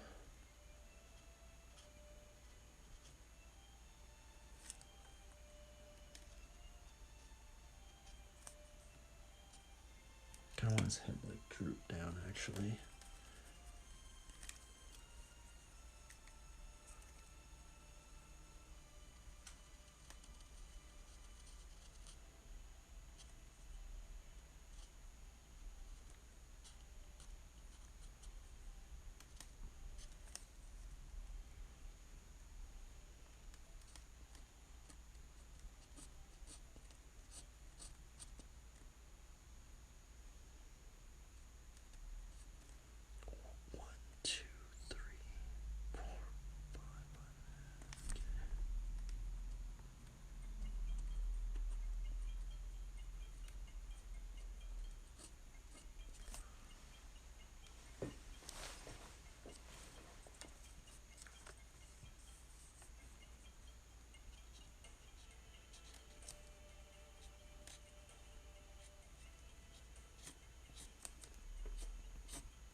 For some reason, see, I should have just built this one up, bro. That one was way better. Oh well.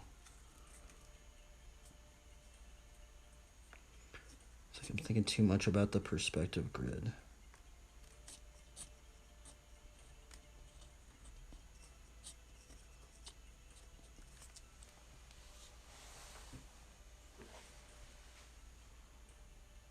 Also, I think I should just keep building it up.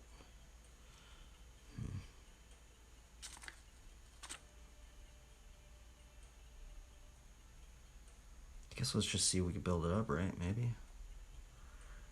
Yeah, I think I have enough in here. I can just redraw it and redraw it, redraw it. I need to just work on it bigger now. Oh, I should have just built this one up. I knew it. I mean, I guess this one I could put the buildings in. Yeah. I wonder how people choose their thumbnails. That's another thing I'm actually not quite sure on what they're doing. How do people choose their thumbnails? And then I guess the other aspect is, you know, I guess I could crop and aspect ratio this if we really, really wanted it, because that is the field of view, right? So we could essentially crop and aspect ratio that right there.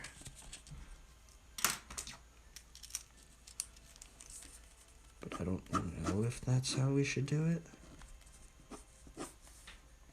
Because we could crop and aspect ratio it like that. No.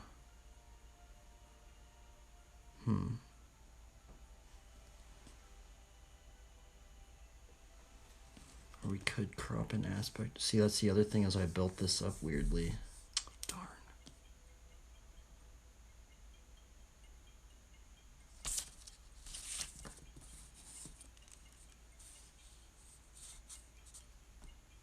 I should just build that one up.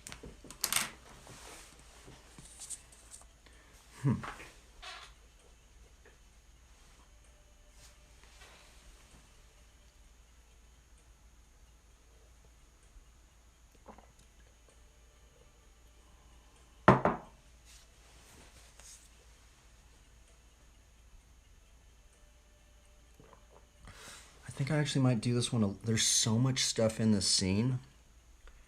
I feel like if I were to do it as a bigger drawing, it's just going to take too long. I think what I might do is I might just make the circle, because I guess that's ultimately how we can start it off, is just laying out the circle, the field of view, and then building the field of view out instead of doing a larger piece. And that might save a lot of time. I'm not sure, but we could try it. Let's give it we'll just experiment now. This is an experiment in, can we do like a scene with buildings and people, I guess, and I'm not very good at that. I'm honestly very terrible at doing a scene that's built bigger. Let's see here. We're going to take our compass and we're roughly going to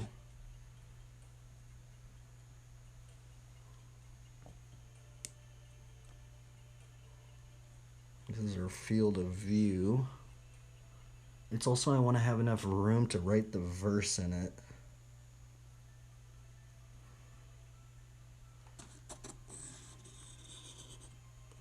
Or I guess this one I might not be able to write the verse in.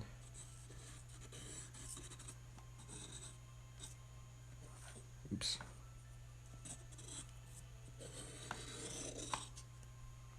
Darn. What the heck? I think I got all messed up.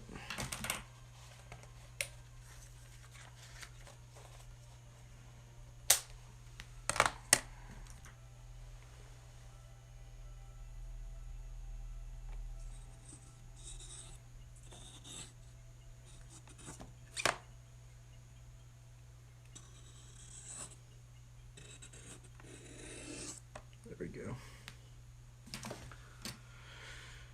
Okay, let's build this up now. Guess we'll just keep trying to build it up. Should be the middle of the field of view.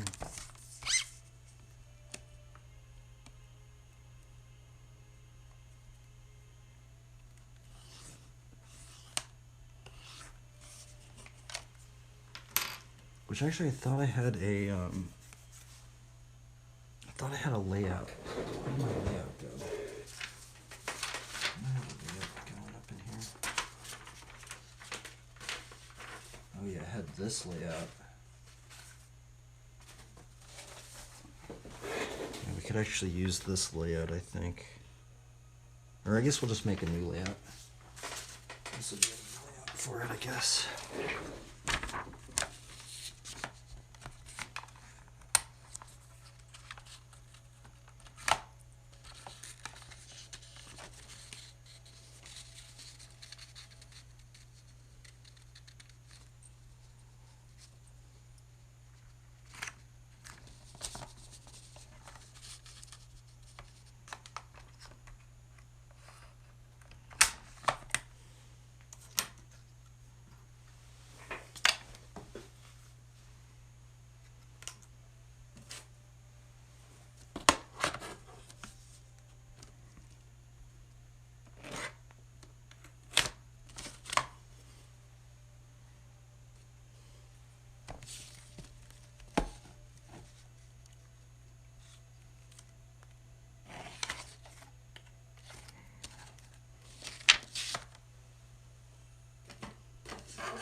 Guess we're doing the perspective grid. No worries.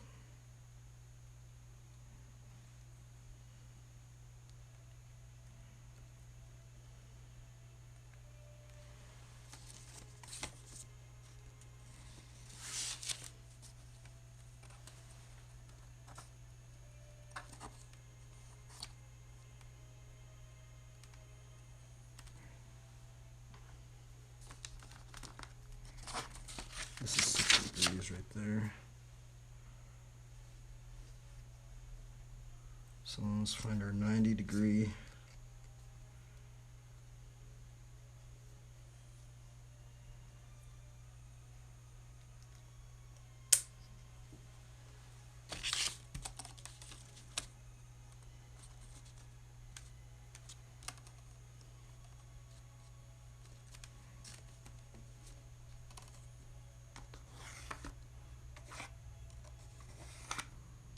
Okay, that's our 90-degree vanishing points right here. Right here. This is good. I was almost about to not. Oh, that's the thing, is I don't know if I should be working in perspective grid or not.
I don't want to use the perspective grid, but I'm going to have to.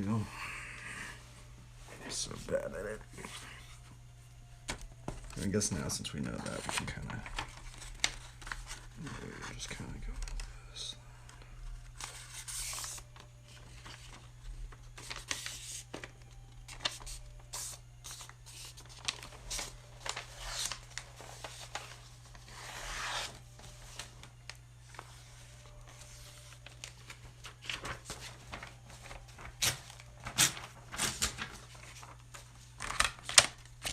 Well, we know that that's our perspective grid. Okay, so I guess we could just start.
I think I did it too big. Yeah, I drew it too big, darn.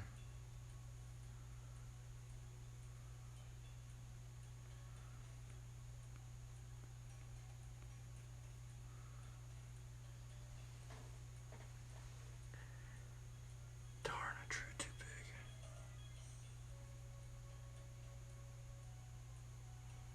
Bro, I need to draw that super small then.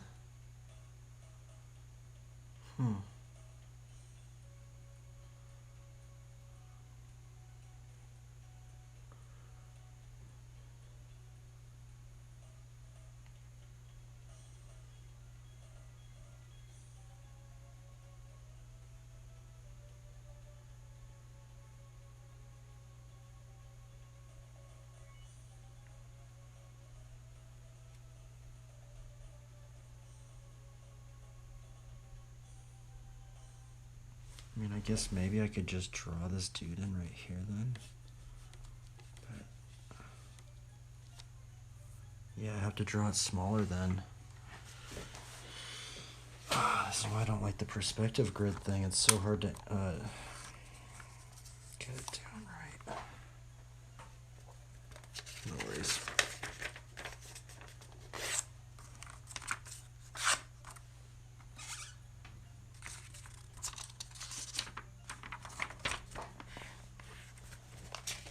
No worries. We'll get it right. We just gotta keep trudging away at it.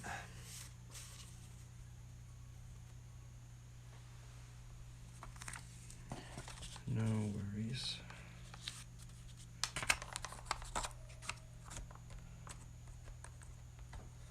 So I'm just like analyzing this, how big we have to draw it. I think that's what makes it a little challenging.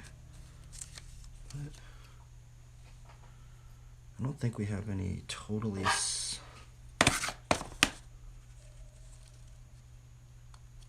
I just need to get it going though, for sure.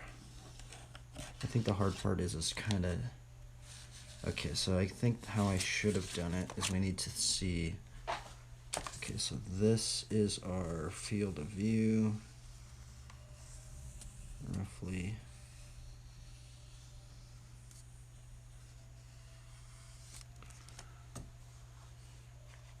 I need to take this, analyze this one.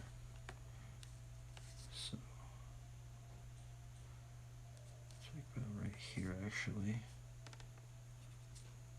To right here, so that's actually how big the figure should be. Right?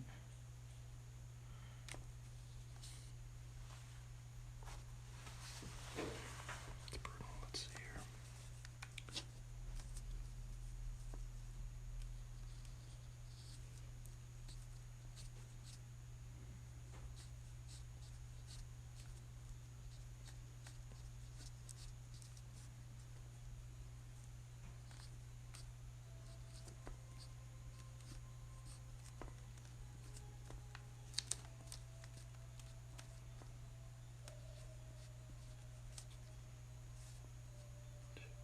It's almost the same, bro. Oh my goodness, dude, I just keep doing it wrong.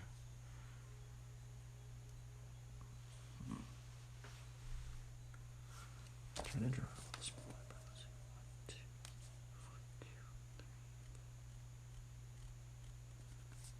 Guess maybe we could get it to work like this. Let's see. 1, 2, 3, 4, 5.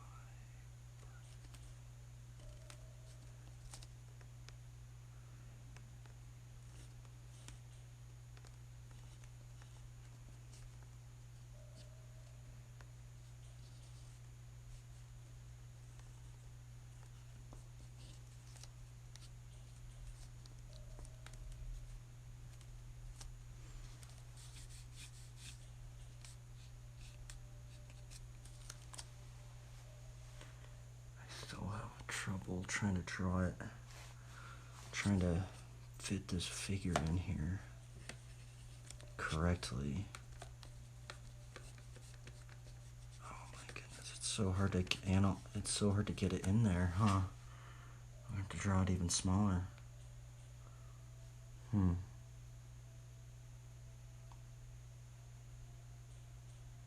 This is actually one reason I don't like the perspective grid, right? I feel like it's hard to get it down like that.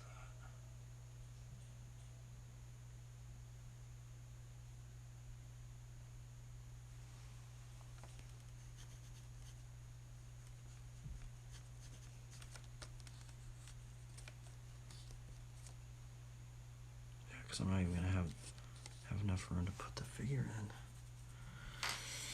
Brutal, dude. Why is the perspective grid so hard to get it like that?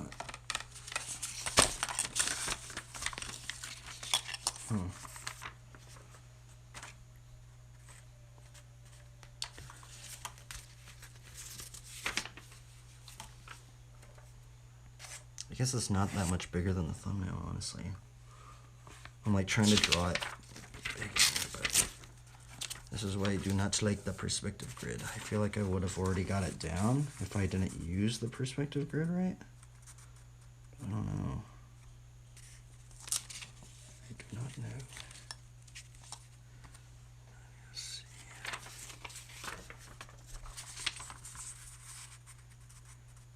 We'll figure this out. It's hard to get it down though. That's the thing.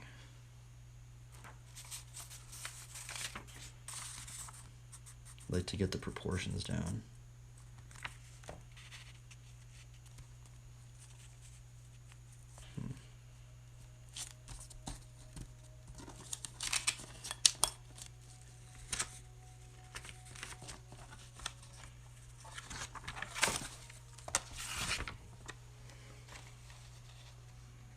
It's okay. This is the challenge of it. You get to see it in real time. The challenges of the perspective grid, which I'm not very good at. We're gonna try and do it.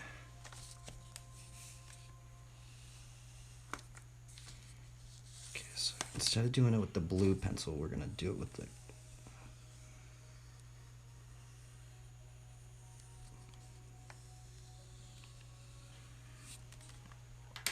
let's take this one down now.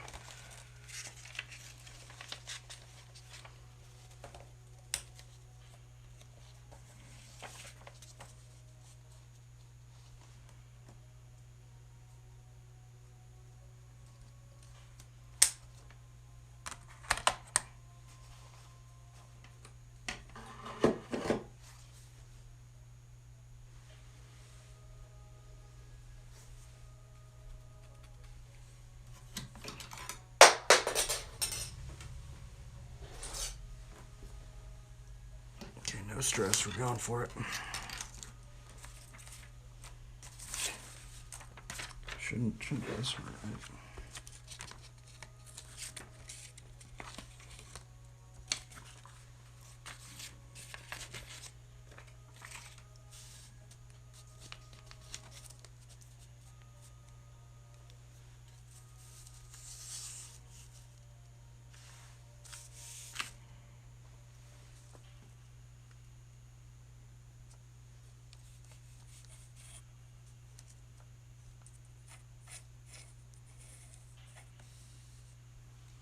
I guess it's also because I'm doing it in this little area, huh? That's making it quite challenging.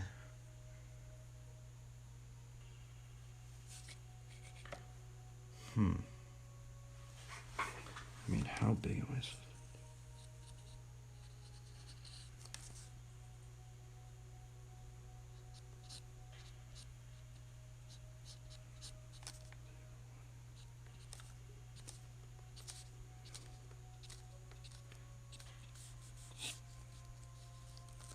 Do it a little bit bigger. Just maybe a little bit bigger.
Man, I don't know why that was so hard. I guess it's because I didn't proportion it out.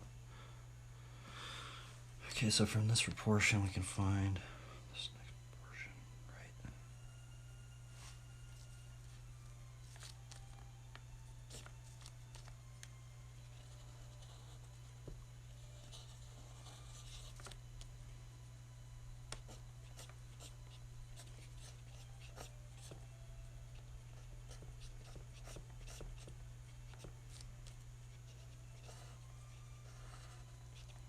One, two, three, four, five.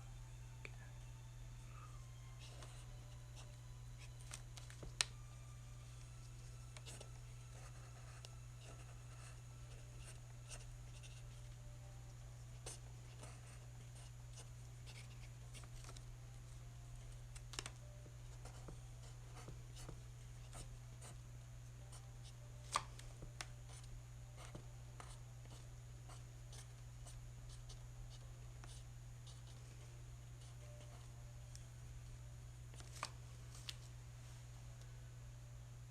There we go.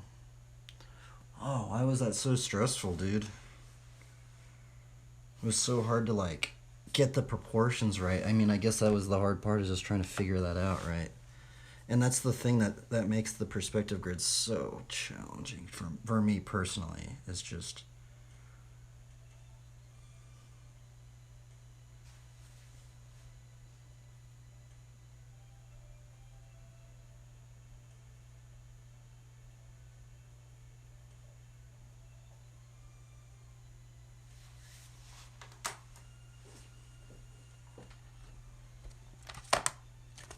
okay.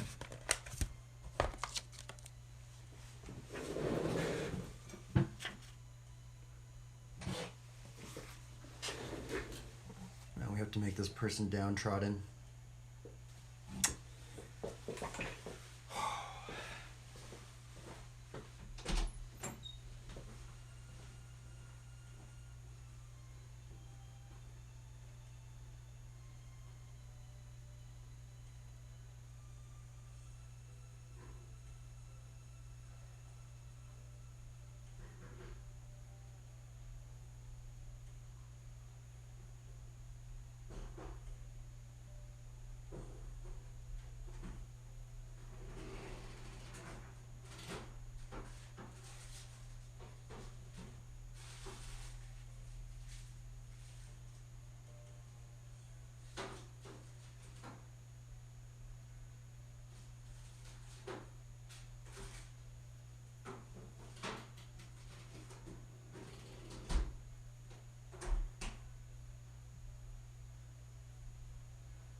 Okay, let's see here. There's our. There it is.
Oh, I guess we could do like a duality, right?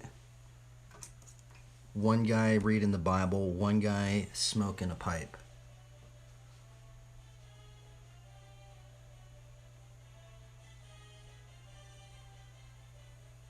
Because that is a very, very scary thing.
It's like the scary reality of like the situation right now is that there are people addicted to substances.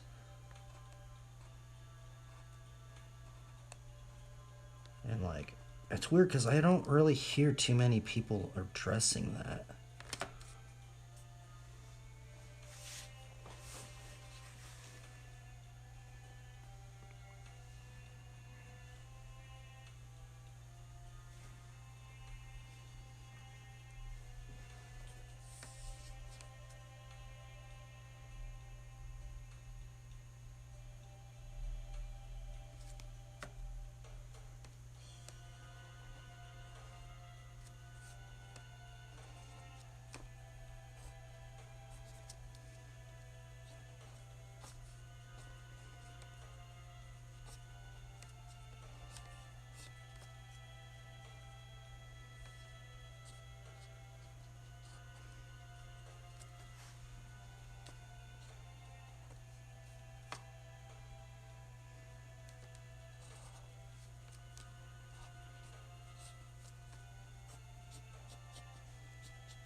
I don't know. I don't know if I should add that in there, but I think it would really show a big thing and actually a big problem that we're actually seeing within society right now.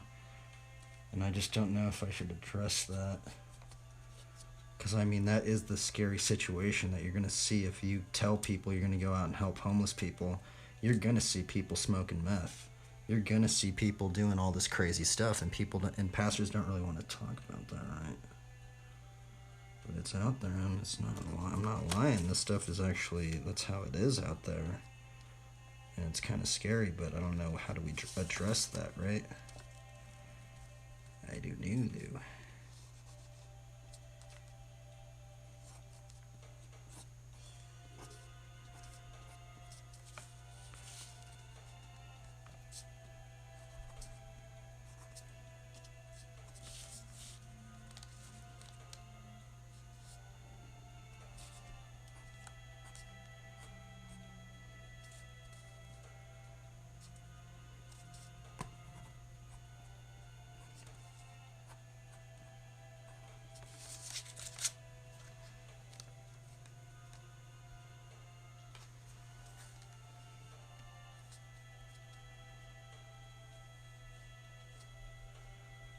I kind of want to add something right here. I just don't know what to add.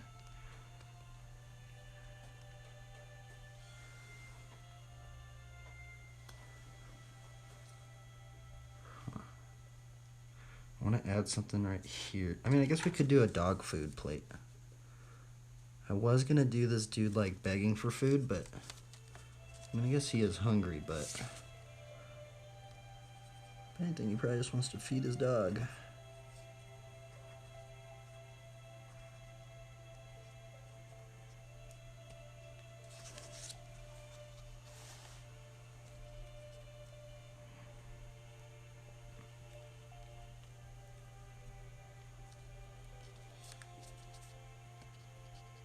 And I guess that is the, so I kind of want to do a duality, because I have, a lot of my friends actually have gotten sober because of the bike, with the help of the bike. I just don't know. Oh. This is a very confusing area right here.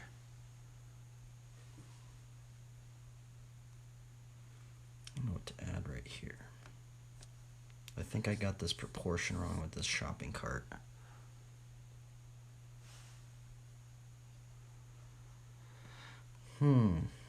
Should we add right here? Maybe a trash can? Maybe people... I mean, let's just add another tent, I guess.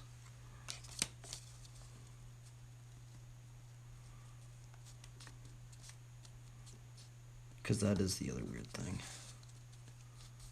Just add more tents, I guess.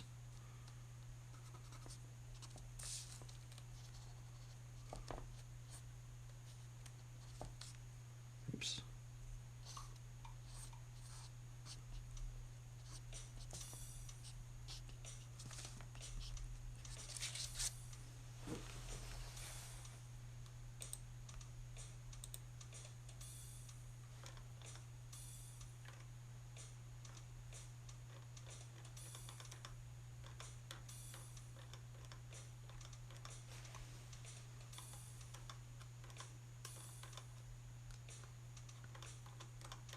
We were listening to this stuff. Okay. How are we going to draw these buildings? Because I tried to draw these buildings weirdly. I've actually never really drawn like city buildings. Let's look that up. I need to look up how do we... I don't think I've ever really drawn buildings like that. Let's see here. City buildings. I've never drawn a city, actually. But I need to get it in this perspective angle, so... Oh, okay, well, there's one right there. That's pretty good.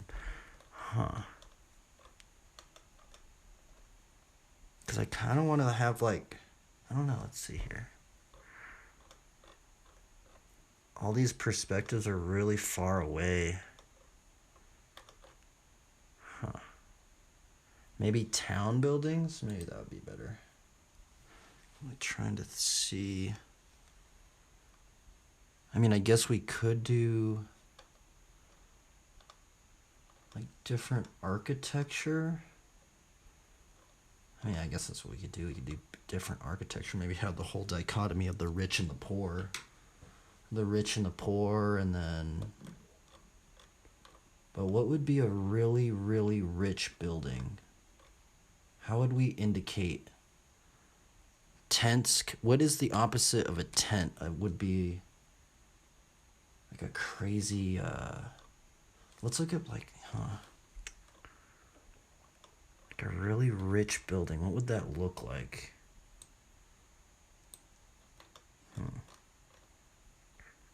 I mean, that one looks kind of like that. Let's look up really rich building. Rich or wealthy building. Wealthy city building. What would a wealthy city building look like?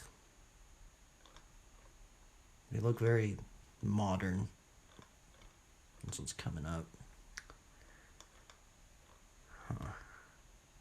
Except for that one.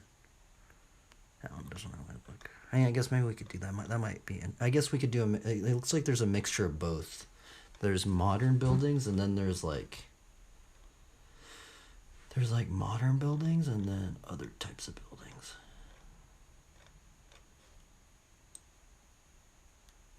Huh.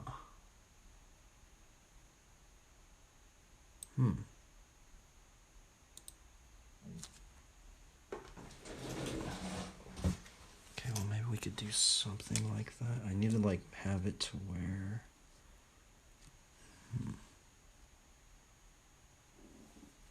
I guess we build a giant shape and then put that building in that shape. I think that's what we have to do.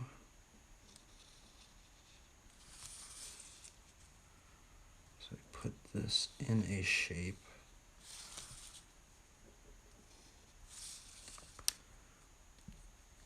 Within our perspective thing.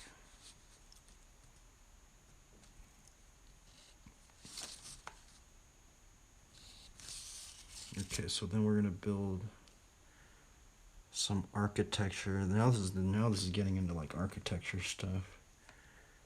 How would we draw this? I kind of don't even want.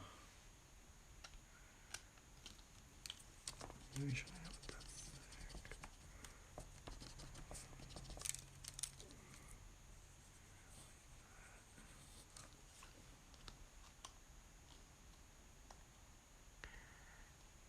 Huh.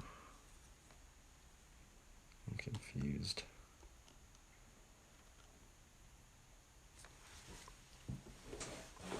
I'm so bad at architecture stuff. How do people do this? Okay, well, we have our perspective grid laid out. How am I gonna depict these buildings? I mean, I guess we could just follow this one that we kind of did, right? That might help us. So trying to imagine these new ones.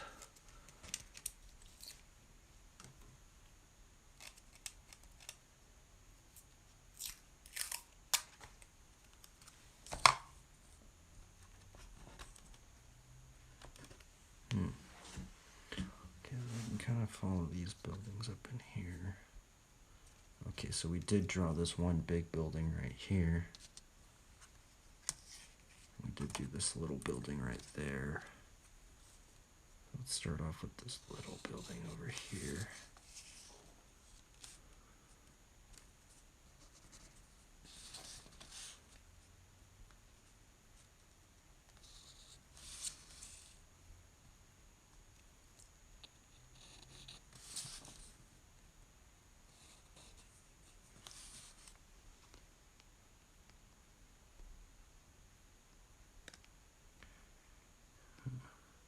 Looks weird.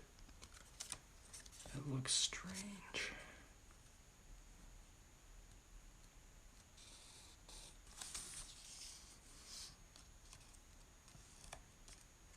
Wow, I got these perspective things pretty wrong. Why does this perspective look so wonky?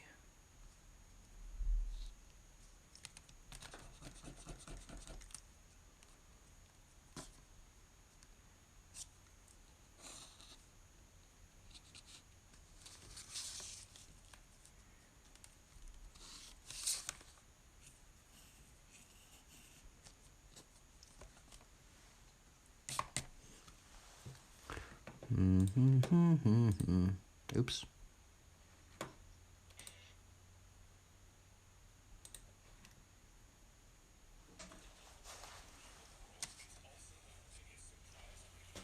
I don't like that. For some reason the thumbnail is not really working out very good for us. I shouldn't put the city buildings up in there. I mean, I kind of want to have it to where it's like, you know, it kind of seems like the city's overtaking.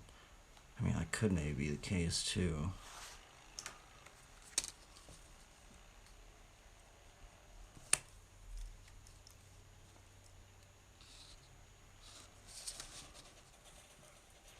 Let's just do just a bunch of buildings.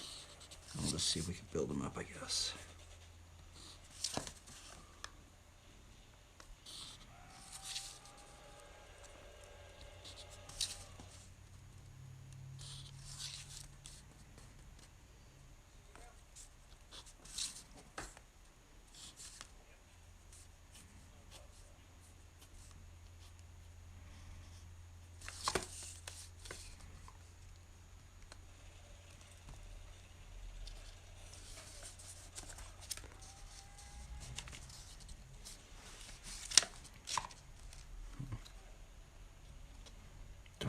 terrible at drawing this thing.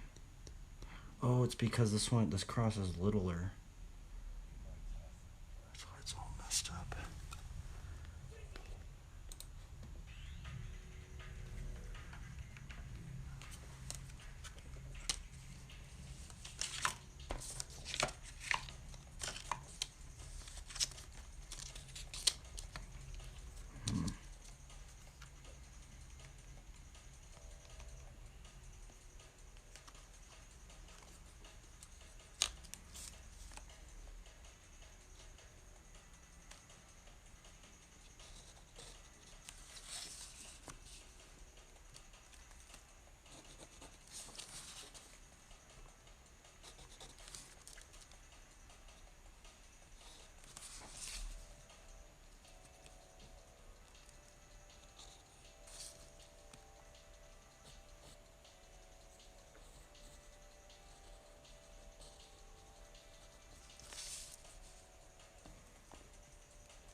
This building looks weird. I don't know if I'm digging that building.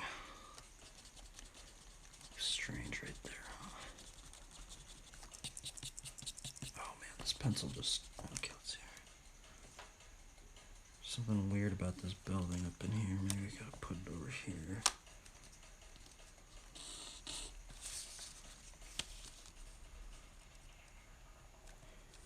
guess we could just make this like more like a house, maybe.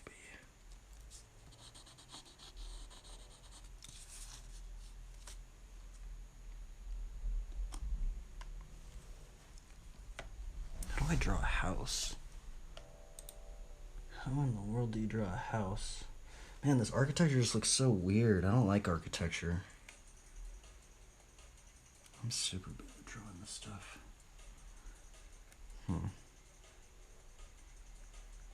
This one seems weird. This just seems like a giant house, huh?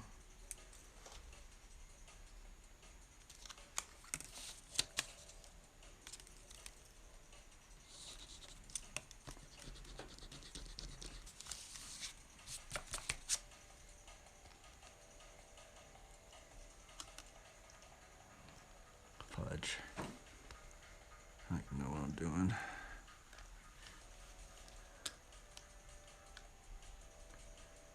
Yeah, this scaling's off, huh? Because that would be a giant shopping cart right there. I got that wrong then. That's, I think, what was making it weird.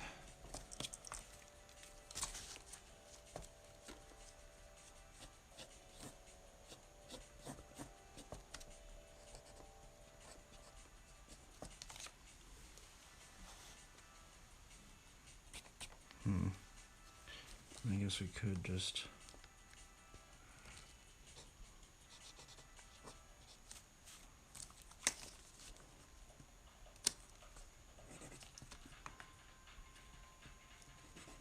How would we do this?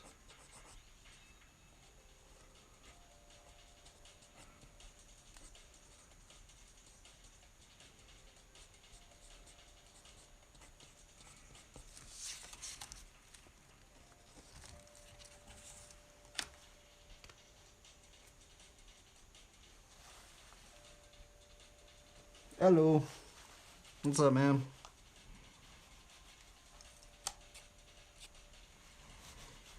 How goes it?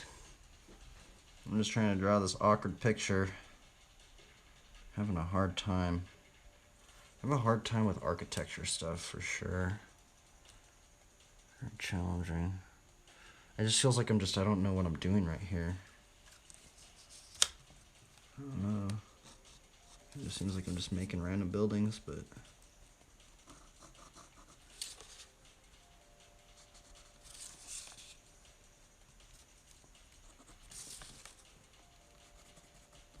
I mean, I guess it does look like modern buildings to some degree, because you could just keep putting them in the background.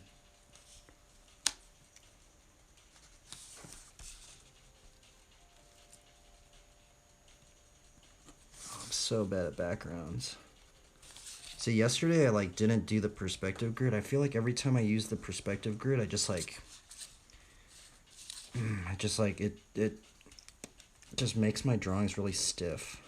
I didn't even do the perspective grid yesterday. It goes, lad. I'm connecting Christian artists to help promote each other. Oh, that's awesome. I think the weird thing is there used to be so many Christian artists, bro. Like in history, dude, there was one point where it seemed like there was more believers in history doing Christian artwork than it seems like now, right? Like a lot of the major history of artists, man, like, bro, even a lot of the artists that study figure drawing, bro. A lot of these people that have studied figure drawing, they studied other believers that learned figure drawing. And it's sad to see that a lot of people have now taken it to such a degree of not trying to promote Christ in any degree. I mean, I don't know what to think about it, man, but I observed it, They go, oh yeah, I studied Bridgman. I'm just like, bro, you know who Bridgman studied?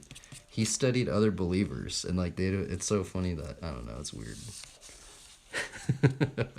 I don't know what to think about it all. But I do know, if there's one thing I know, these buildings are hard to draw.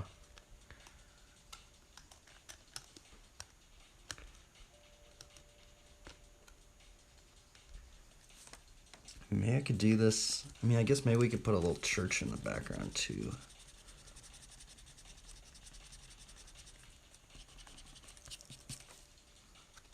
I mean, I guess maybe this one could be a little church.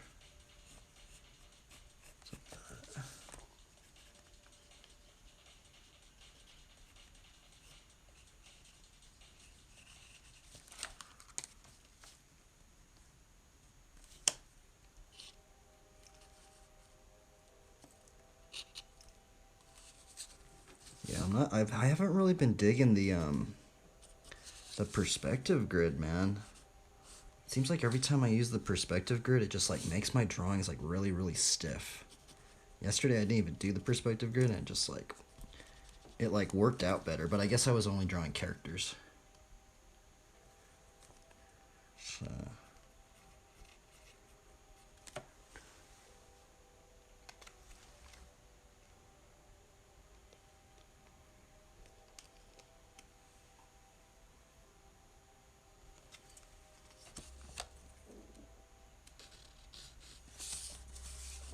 it's actually also weird that the church actually, I think, used to be the tallest building of cities. And then now it's I don't think it's like that anymore. Right? Isn't that strange?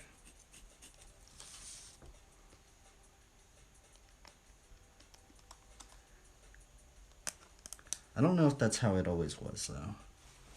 And this building right here is just weird. I don't know what I'm doing right here.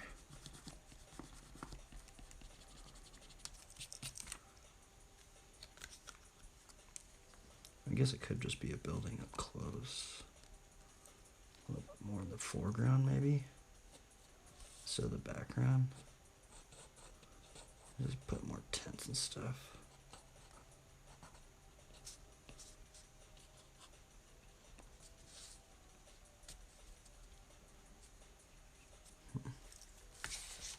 I don't know what I'm doing. This scene's just super hard to draw, man. I thought this one was gonna be way easier, but now I'm struggling. I always struggle with like backgrounds and stuff. I'm not a background artist. I struggle with that stuff. I guess we could maybe, or let's see what happens if we make this more like a house or something. What will happen if I do that? What happens if I just go like this and push that one back there?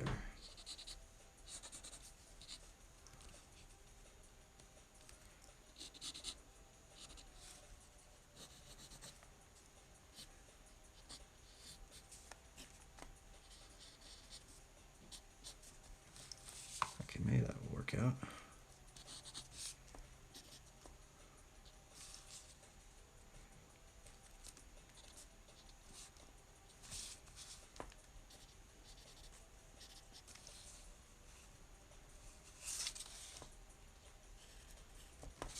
Could still add that one. Man, buildings are weird. You can just kind of just keep adding them. Kind of just keep adding buildings and buildings and buildings.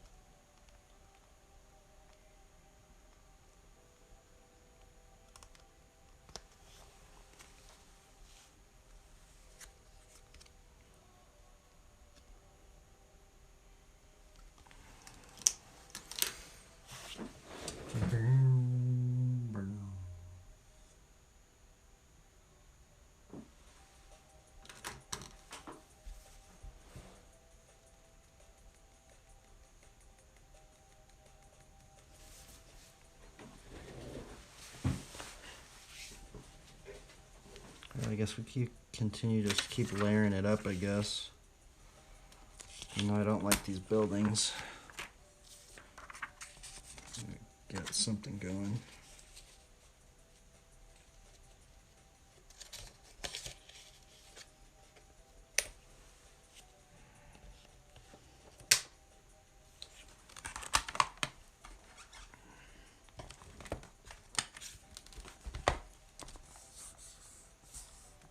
Yeah, I don't even know if I'm going to do the buildings, honestly. I feel like the buildings are really messing it up.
make you fishers of men. And if you follow me, I'll make you fishers of men.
You can't really tell it's even a dog. Oh.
It's copyright?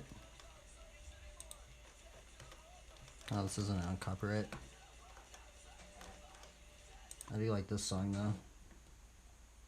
Building your online business?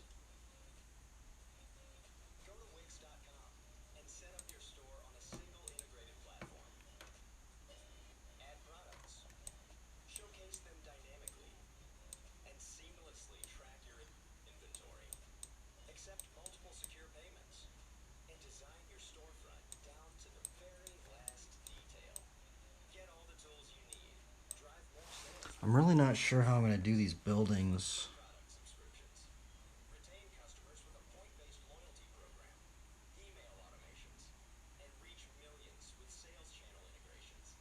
Complete your setup with a personalized analytics dashboard. Make smart business decisions and shape the next phase of your business. Build, manage, and grow from one place. Go to Wix and launch your online business today.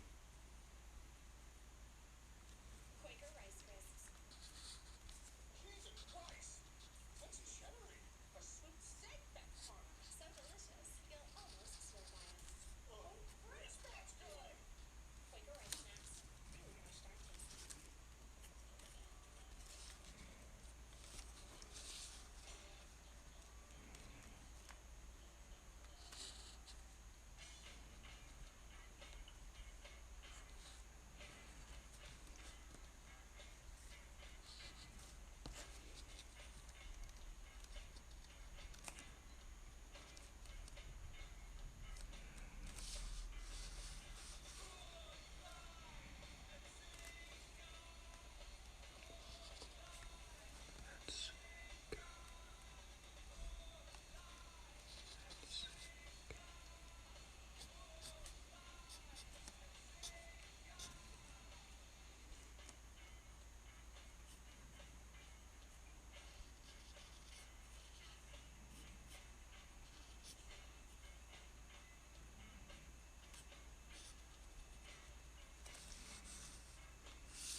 If you follow me, I'll make you fishers of men.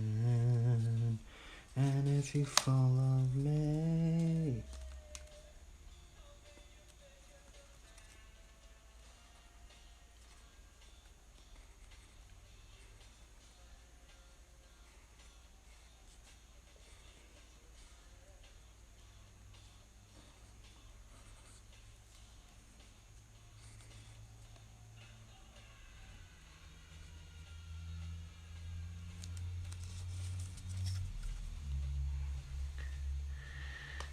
maybe I shouldn't do those buildings like that. Looks so weird.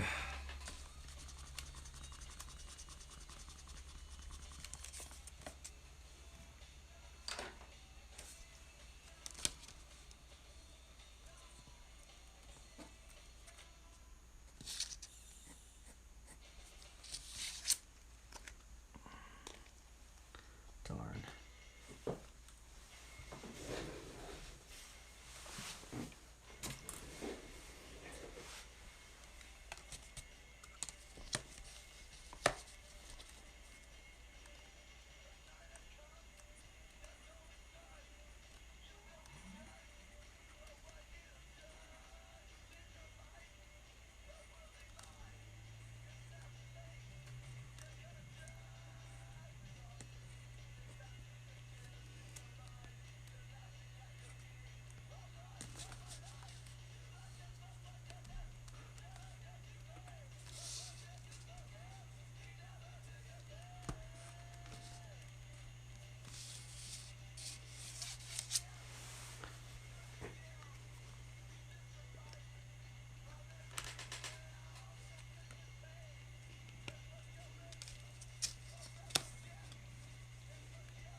I feel like it just makes it so crowded, huh?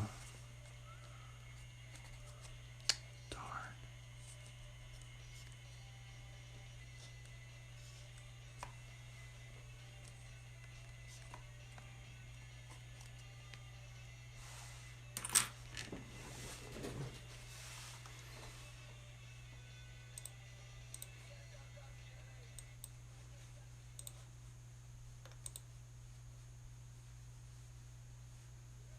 Smooth work experience. It's just easy and convenient. Check this out. This is the new Vibe Residential Full-Bed Fan. It's simple to use. It comes in a large variety of flavors and movie experiences to choose from, like Bear Blossom, moody and fun, even erotic. To say it gets you in the mood is an understatement. Pink Panther is known for having a social, euphoric, and uplifting effect.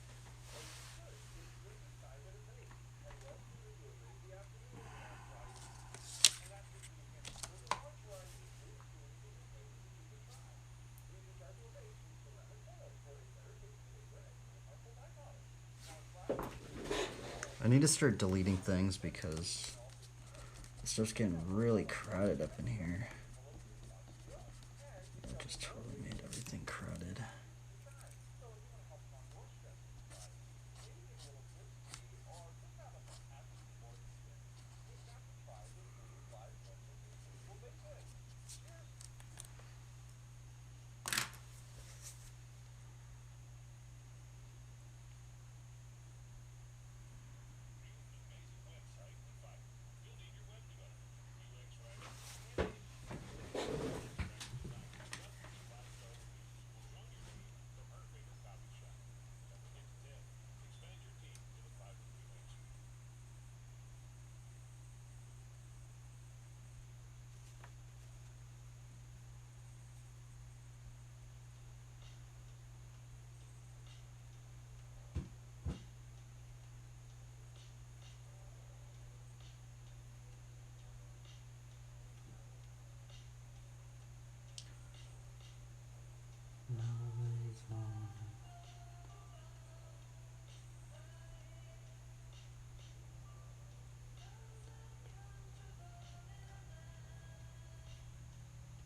I kind of don't like those buildings. I think they're just like overtaking this right here, right? I really don't like that.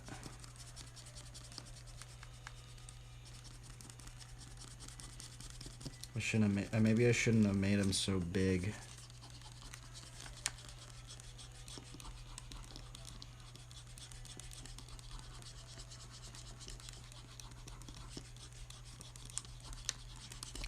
I think what we might do is we might even just not do the buildings and just do that. I guess maybe we could do a little bit of the buildings. I don't know.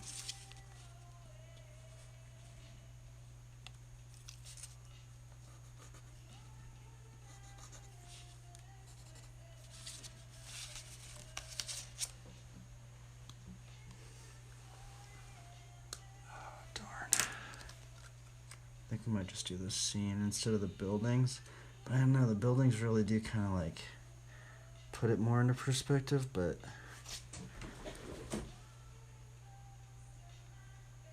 I mean, I guess we could just do the buildings in the background. Like a little bit. And then maybe have like trees on this side, maybe.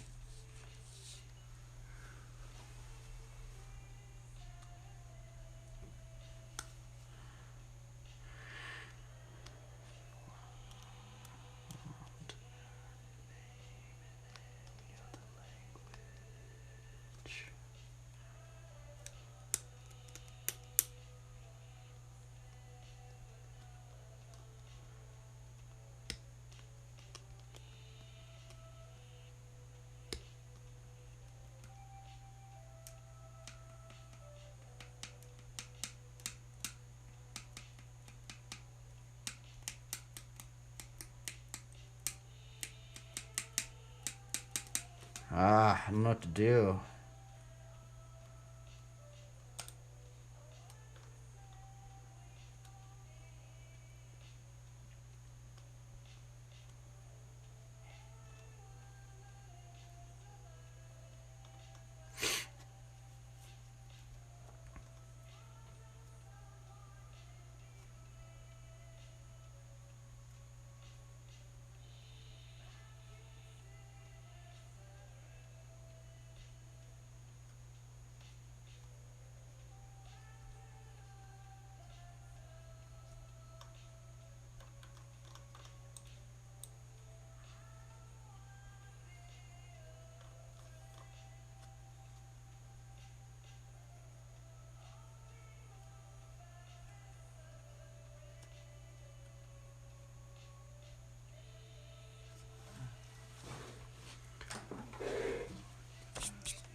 Maybe doing the buildings a little bit smaller, huh?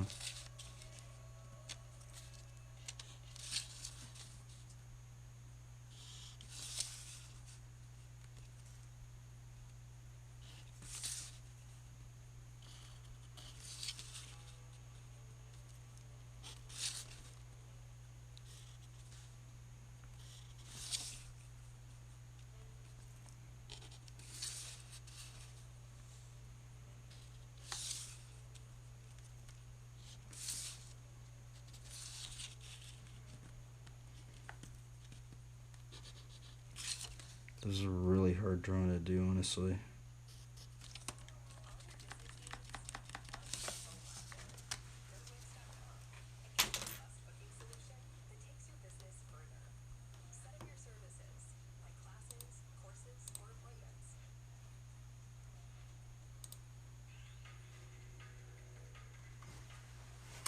I don't like the perspective grid, bro. I really don't. I always mess up perspective grids, man. Darn. Oh, well.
I guess maybe I could try and ink it out.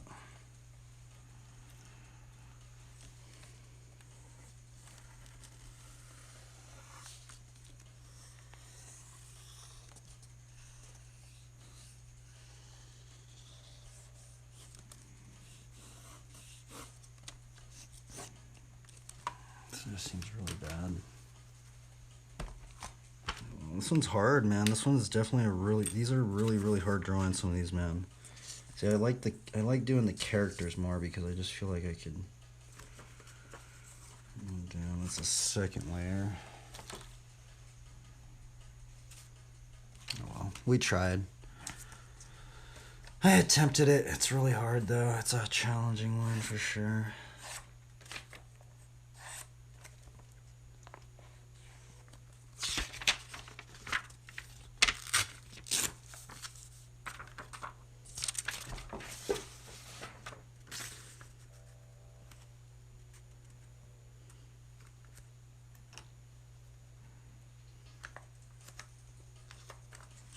could try and ink it out. I mean, I guess that's what we could try and do now.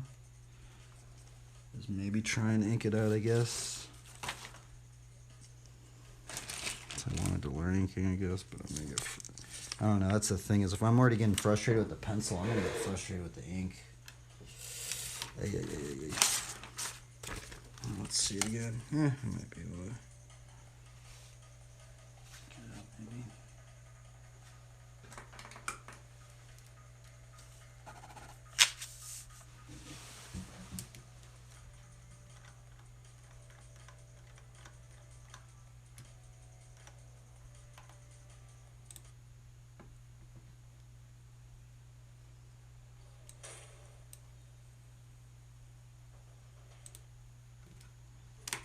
Or should I do another pencil layer? We should do another pencil layer, maybe.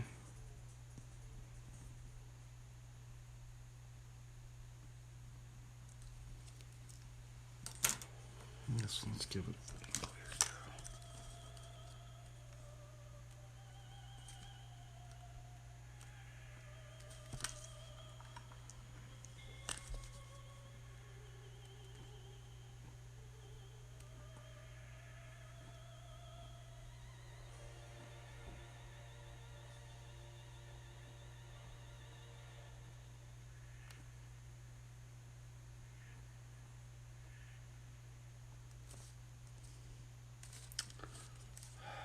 Fudge.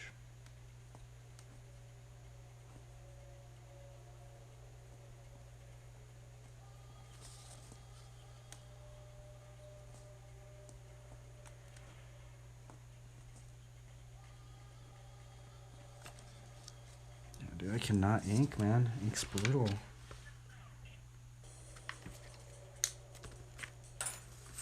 I'm gonna have to just keep retrying it and retrying it.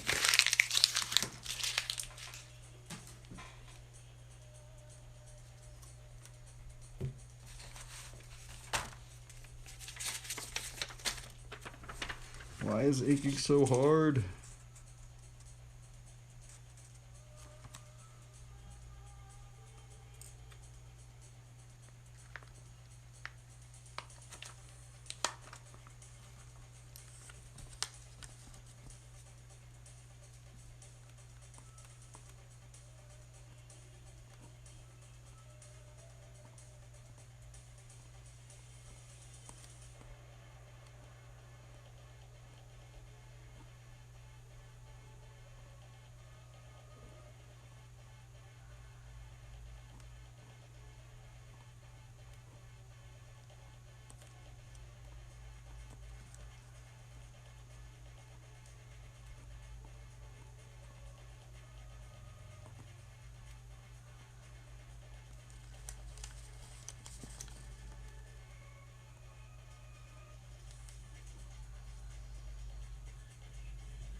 know if I'm going to do the buildings. I kind of just want to keep it simple, maybe.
I don't know if I'm going to do this dude right here.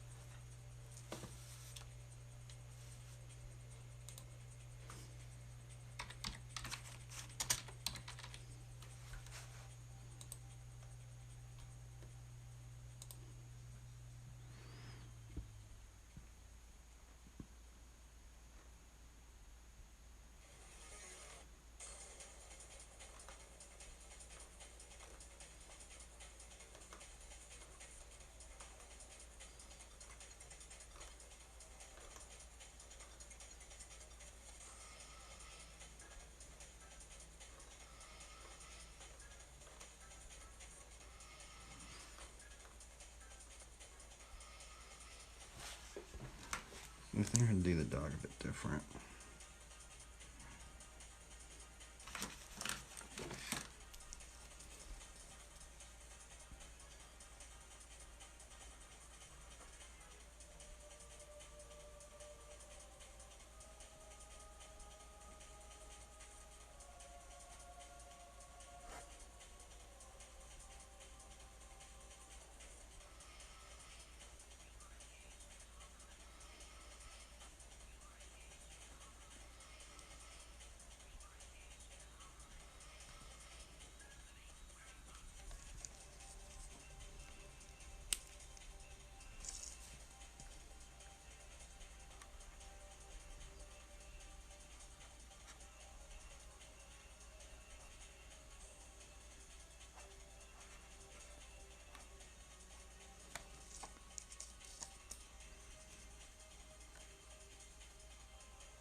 I guess maybe we'll do that one.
Oh, that bike looks so broken. Oh well.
Ah, man, I'm so bad at inking.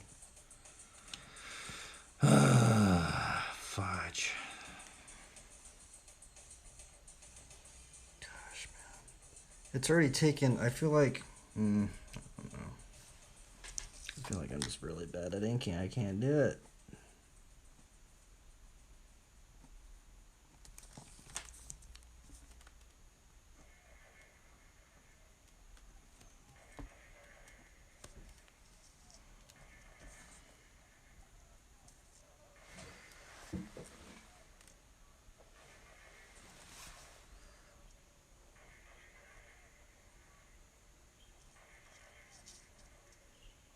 I kind of wanted to do this dude in here, but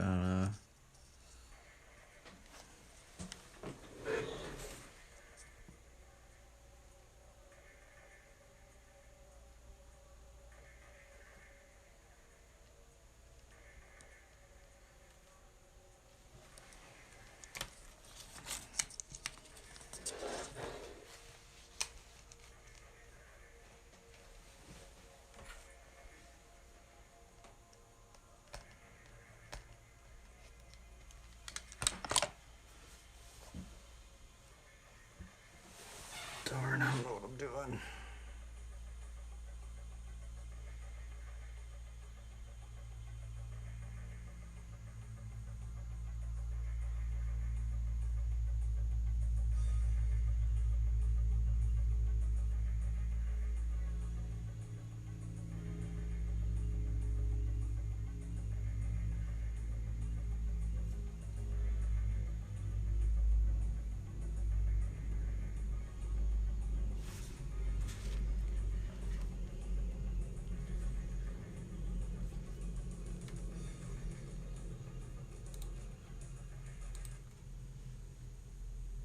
Gosh, how should I just ride?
You know what? I actually might make the buildings even smaller.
Oh man, where'd those cavemen go? It's the freakiest show.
So bad at inking. Fudge.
I think what I'm going to do is I'm going to make these buildings smaller.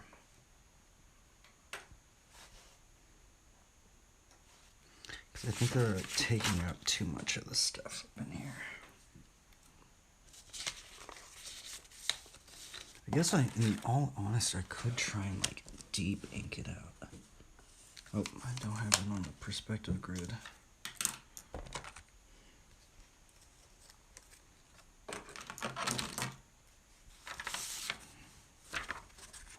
I might even just have it like that.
Let's try and draw some more buildings up in here, but I'm going to do them way smaller, I think, this time.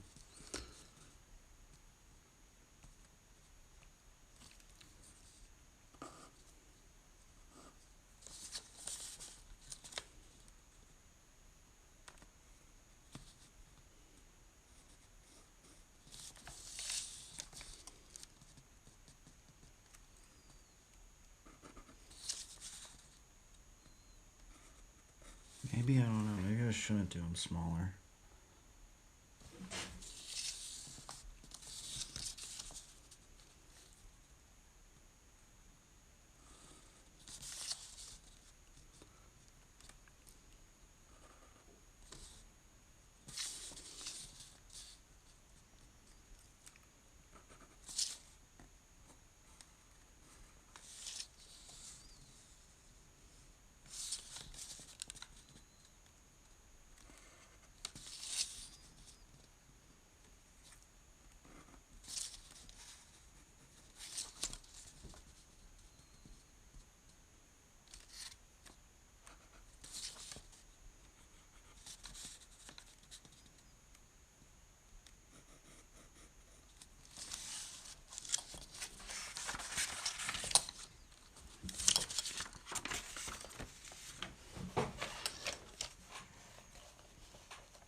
the buildings, man. Fudge. Totally messed that up. At least I did it with pencil this time.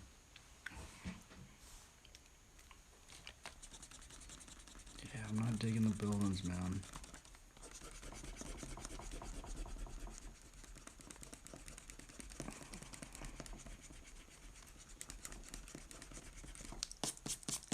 I'm so bad at like architecture stuff.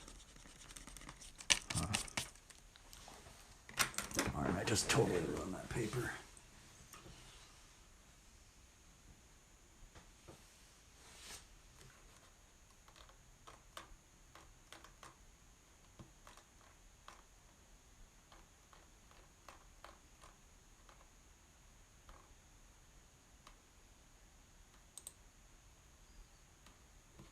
One of the underrated hardest parts of being a YouTuber is doing a ton of editing.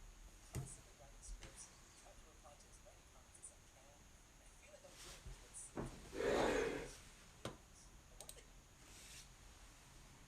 Darn, dude.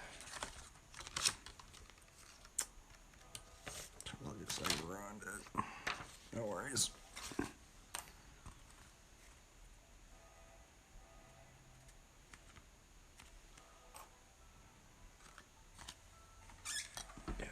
I just put a lot of marks on that paper.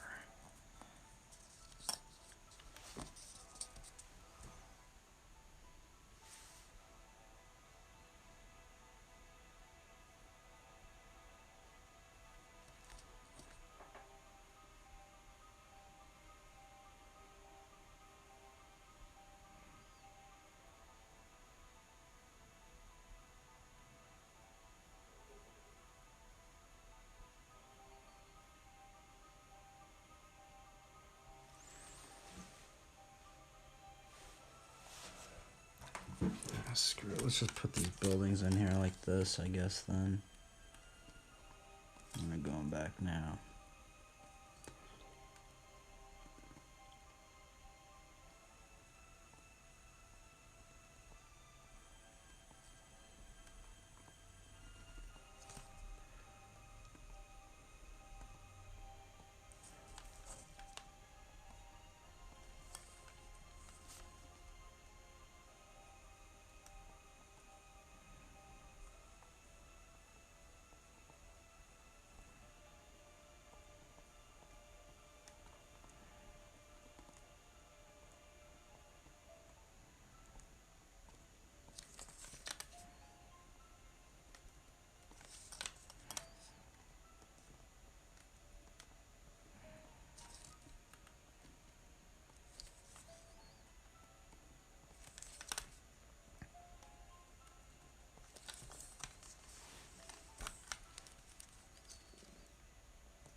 Darn.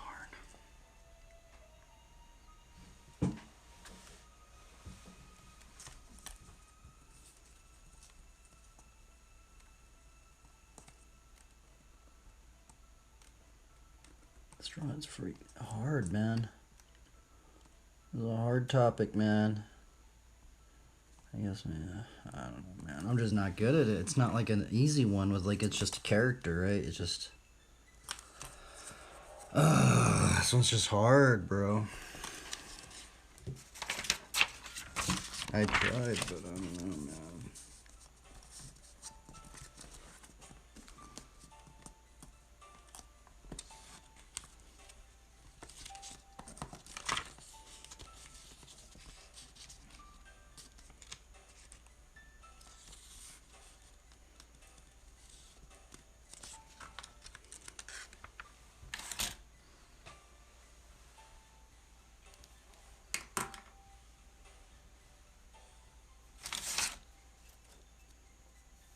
I think I just did too many, like, I think I did too many thumbnails.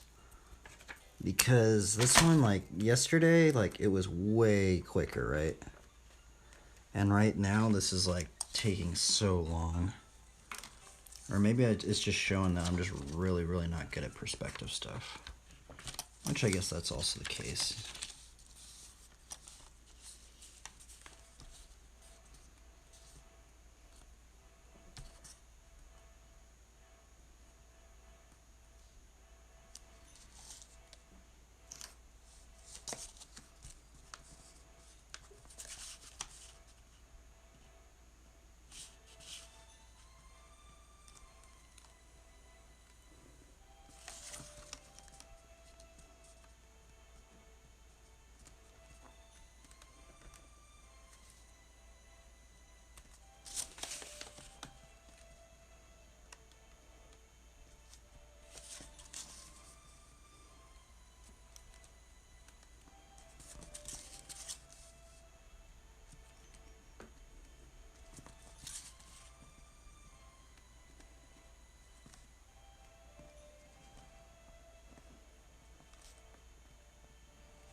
I totally just messed that up right there too, darn.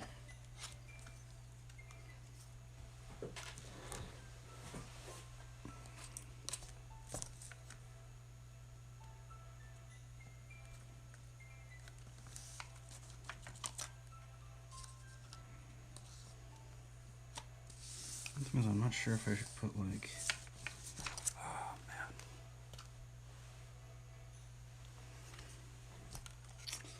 This one is not working out, bro. Oh, well. Oh, well, I can't go back, really. I mean, I guess I could just redraw the whole thing, but...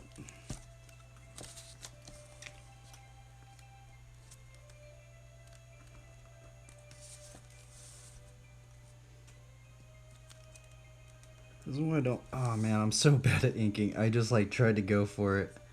I knew I should have not tried to ink it out, man. That's okay, I guess.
Sorry, Lord. I tried, man. I really tried with this one, but, man, this one is just... I guess it really just shows my weaknesses of what I don't know what I'm doing. Which this one I don't know what I'm doing at all.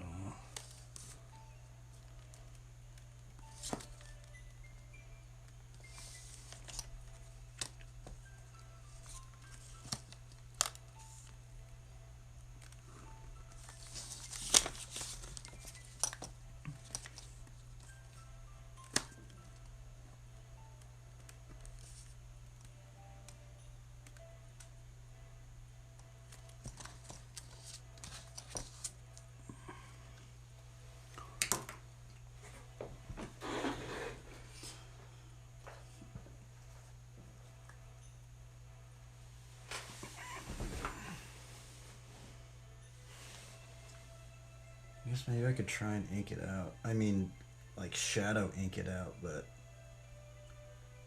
I don't know.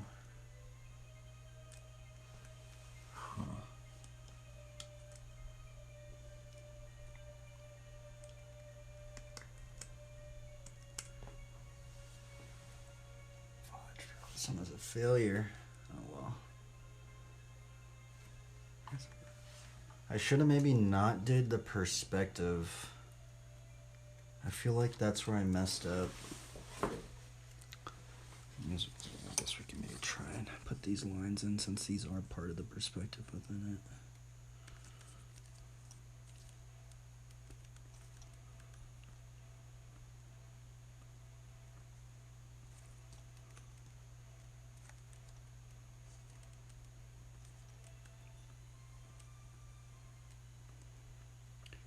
I guess this is the first time like drawing buildings and stuff, which is, I guess, really shows where I'm bad at.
No. Oh, I feel like I'm just gonna redo it.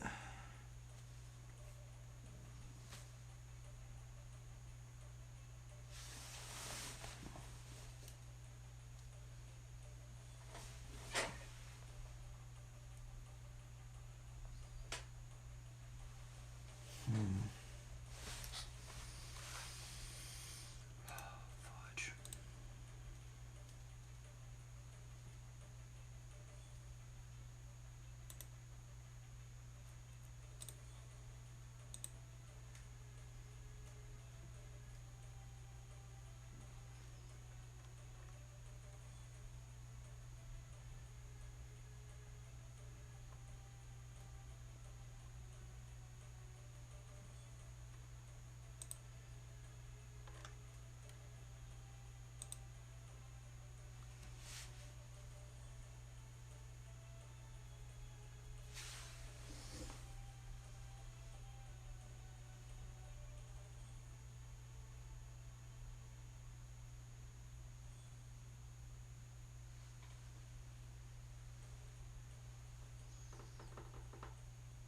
I mean, at this point, I guess I might as well just fully dark ink it in. Ah, fudge.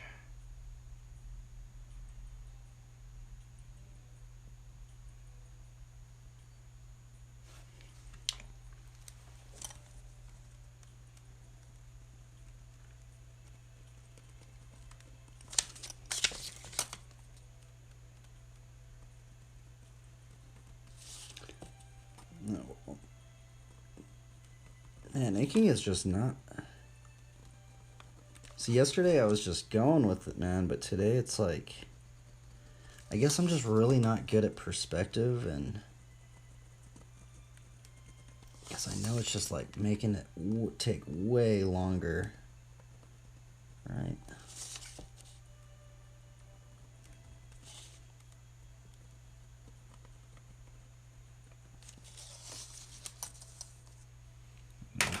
what would happen if I just start brush inking it now? I might just start doing it because, you know, I might just start brush inking it.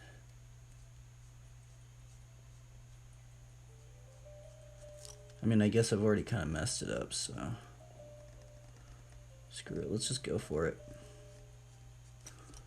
See what happens. I guess that's the thing, is I've already messed it up, so I might as well just go for it.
Darn, bro, I've already messed it up so bad. Oh well.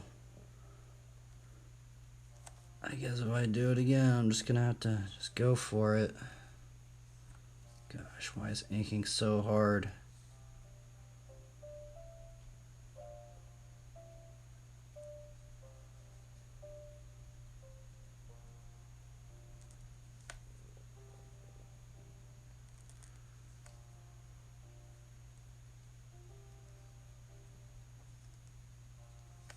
I'm like just basically just ruining it now.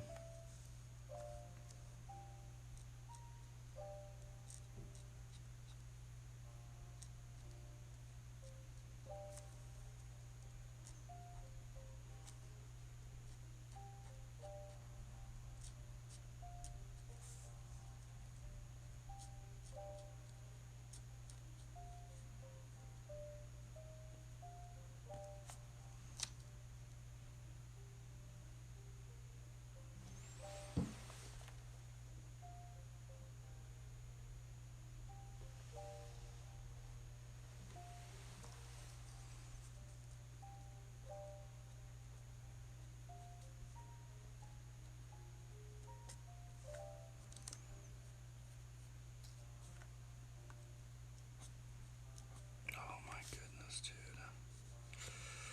Fudge. There's like no going back from this.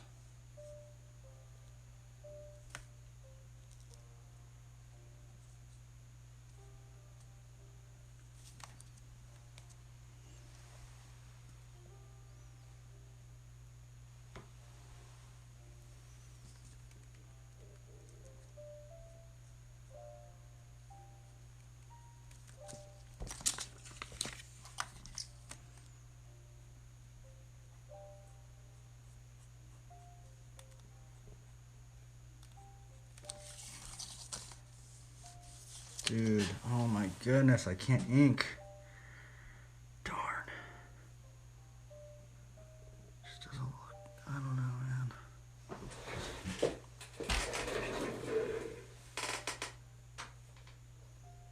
I tried at least, I guess. I guess that's what matters.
I'm almost just trying not to think about it anymore.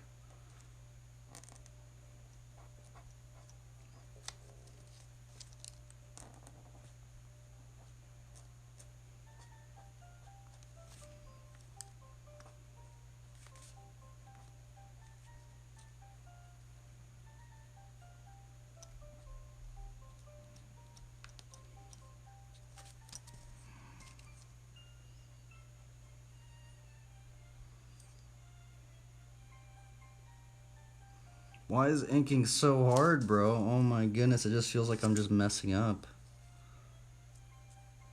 I wonder if that's just how it always feels, or if just...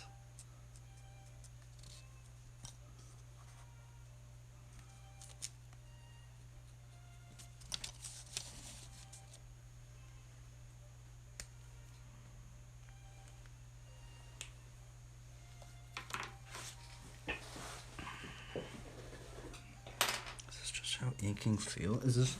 Or is that just how everybody just feels about their inking?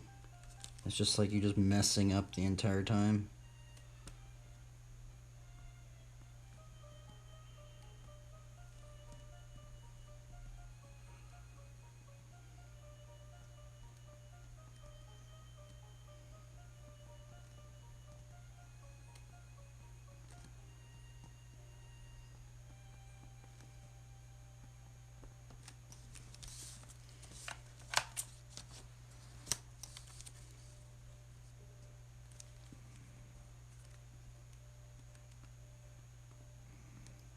I guess I tried. I guess that's what matters, right? But...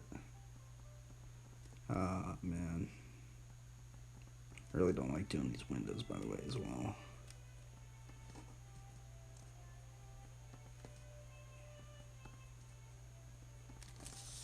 I guess this is a hard topic. I mean, it's not... I don't know, man. I don't know what I'm doing.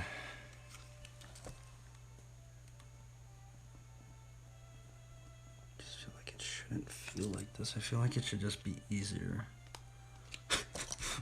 Why is it so hard? I don't understand. Like, it's just like... It just feels like I'm just guessing. Like, I don't know what I'm doing when I'm just inking. But I guess that's like the scary part about it. I guess we just gotta be bold. Just gotta learn to be bold or something.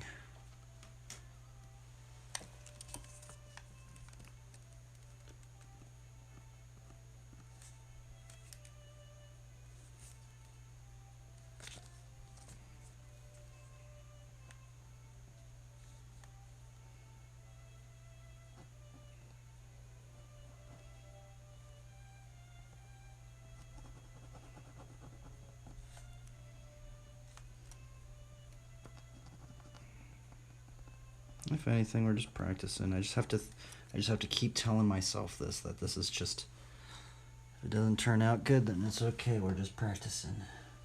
I guess it's okay to make mistakes.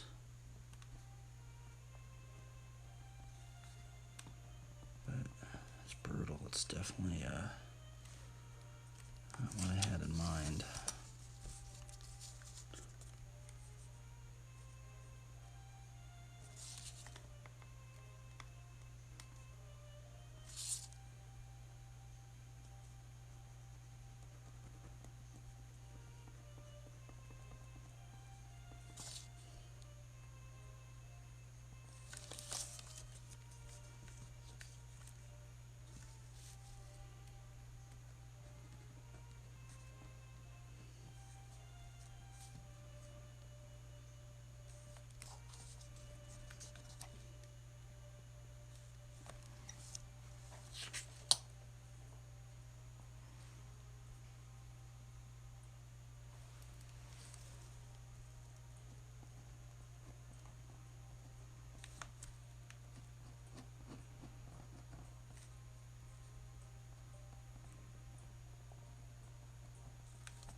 It is kind of interesting though, now I think about it.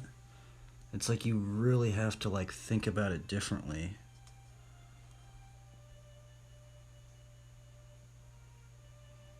Huh.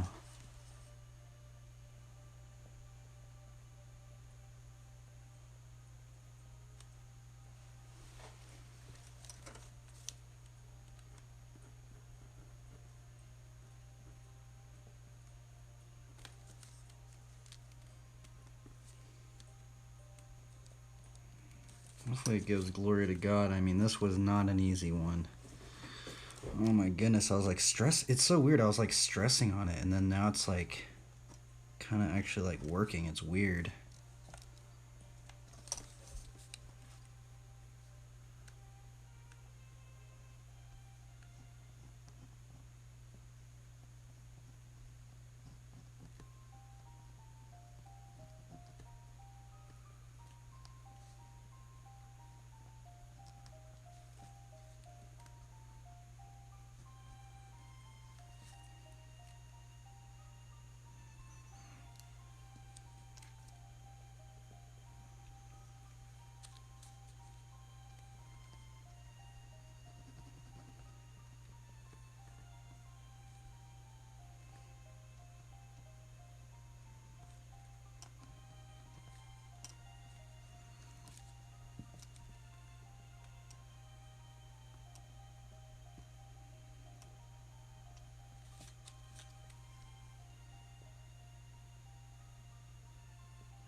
Did that work? work out, or I don't know. I don't think it did.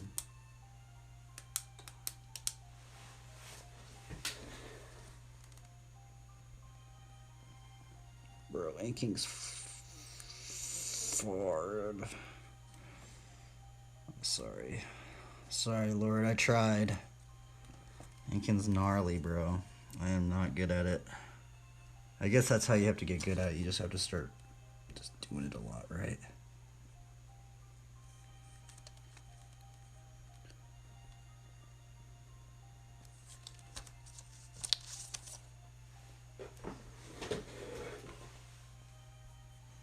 Man, it is brutal, bro. Inking is so brutal. It just feels like I'm just messing up the entire time. It's just stressful.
Little doggy. If there's anything I like this little dog right there.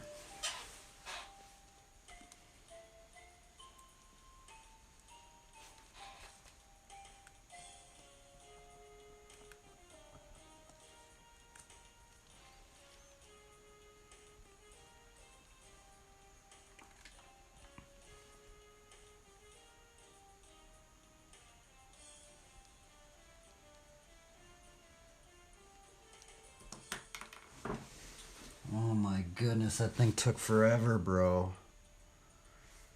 I'm so bad at inking, man. It's like stressful. I don't know why it's stressful for me. I wonder if that's like for everybody.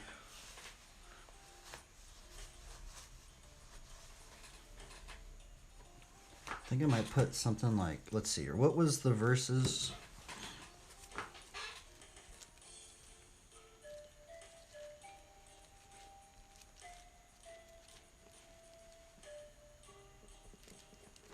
Matthew, what, it was like 26? Oh yeah, okay.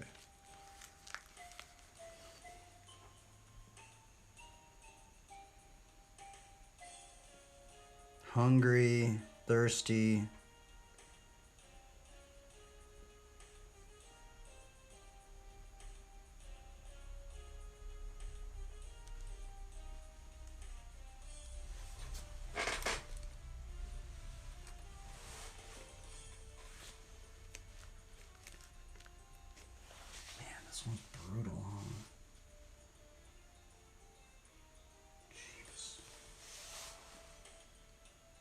kind of feel like this right here is messed up because it would go down.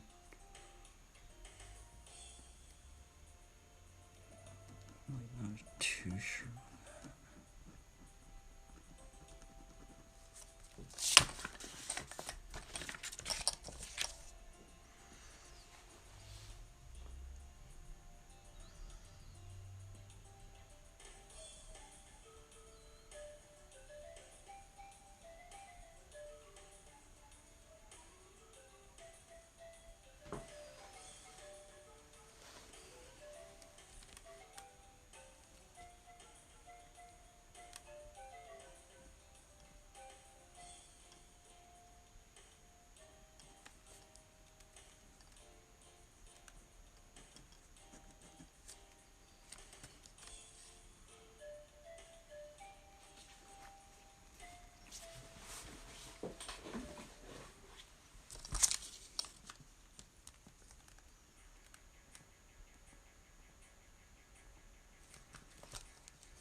Okay, let's read this again. When the Son of Man comes in his glory and all the angels with him, then he will sit on his glorious throne. Before him will be gathered all the nations, and he will separate people one from another as a shepherd separates the goats from the sheep from the goats.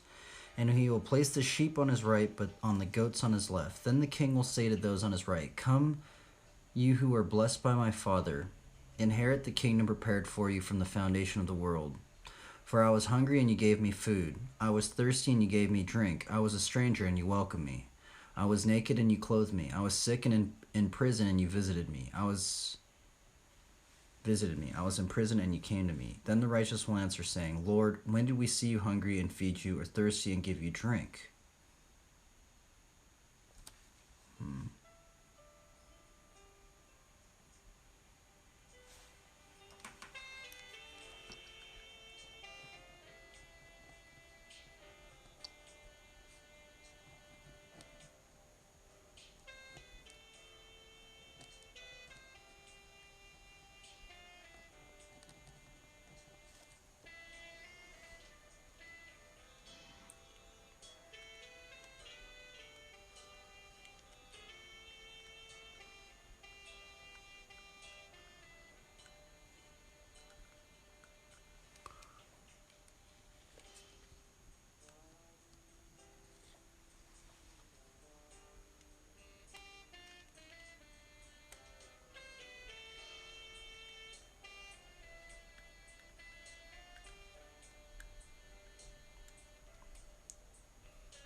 actually kind of worked out. It's weird. I was all like stressing on it, and now it's like kind of actually working.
think there would be a little bit of a shadow right here, but I don't know.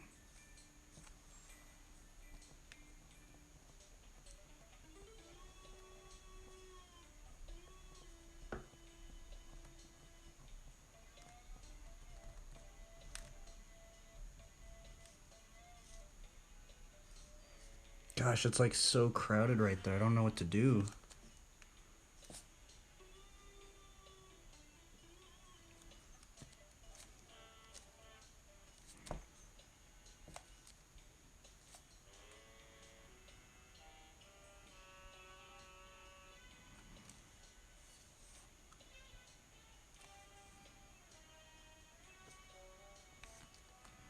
Lucy drew a little dog right here. I think the dog's kind of worked out.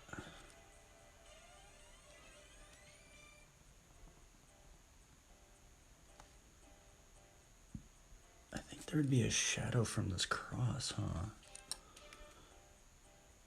If it was like that, wouldn't there be a giant shadow over here?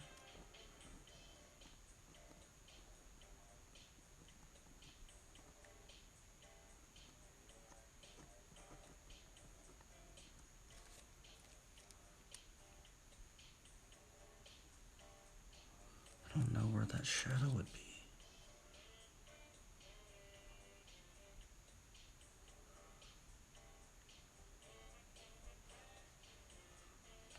There should be another petal over here, actually.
Oh, my bad, bro. I haven't looked at the chat. Yeah, PODR, honestly, yeah. That dude had some gnarly dreads. We are the youth of the nation. That dude actually, oh, that's actually really interesting that you bring. That dude like did like rap. He did almost like that, what was that thing called? It was like, Rage Against the Machine did it. It was like rap and rock put together. I haven't listened to POD in a while, actually. Bro, today was brutal. This drawing has been so frustrating. I'm trying to learn how to ink, but dude, inking's so hard. I've literally drawn this like 5 times today. Here, I'll show you. Let's see what we did. I drew this so many times today. Okay, so this is the first iteration. See, it's this perspective grid. I've noticed every time I put this perspective grid in, it basically makes my drawings take way longer. I did that one. We did that one to the ink. Inking's gnarly, bro. Oh my goodness. I wonder when it's just not gonna get frustrating. I just feel like every time I ink, I just get frustrated.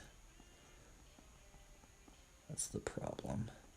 There's like, it's kind of scary. That's the weird thing too. I mean, I get scared when I ink because I'm just like, oh, I put all these lines down and I just get all scared to do anything on here.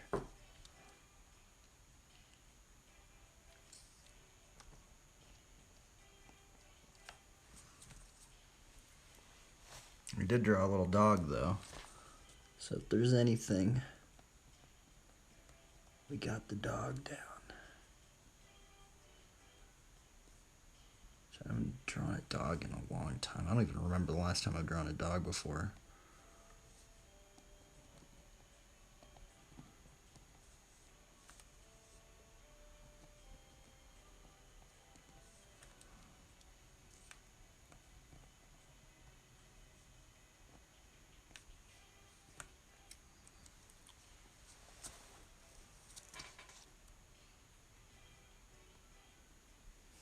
The bike maintenance. These are supposed to be homeless people. I don't know if they're really. See, these are supposed to be homeless people, and they're supposed to be these. All these little things back here are supposed to be just a row of tents, just tents on tent, just tent city. It's kind of hard to see though. And that shopping cart right there, like, didn't really. I think I need to put some more shopping carts up in here. Maybe that's what I need to do. Cause like that shopping cart, it got like kind of like messed up with the ink. Maybe if I put a shopping cart right here.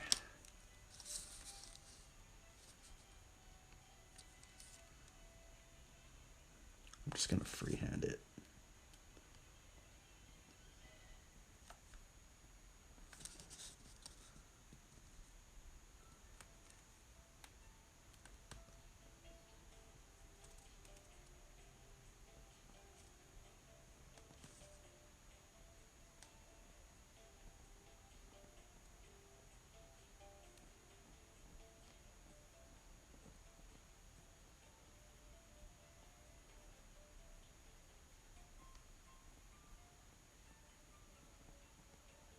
That's hilarious. I've never really like free-handed ink before. It's so weird. We got a little shopping cart.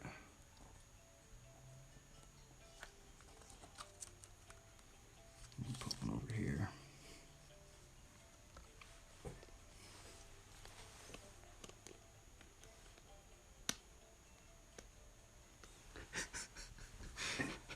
This thing is crazy. This drawing is just, I don't know, man. I'm not good at inking, so I'm just. There was actually a point where I was like, all right, well, I'm just gonna mess this up. I might as well just try and ink it out. I'm actually kind of glad I did try and ink it out because this dude right here, I mean, you can't really tell, but this dude actually is supposed to be, he's smoking a crack pipe. But the thing is, you can't really tell that because I messed this little ink up so badly. But if you can really, really look at it, he has a little pookie pipe right there. And that's the reality of homeless people, man. There's a lot of homeless people that do that kind of stuff. They smoke a lot of meth and stuff, you know? So it's like, I'm wondering if I could just like indicate it just a little bit more.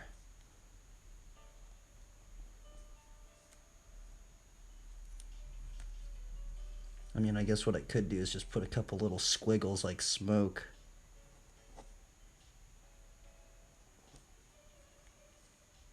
There we go.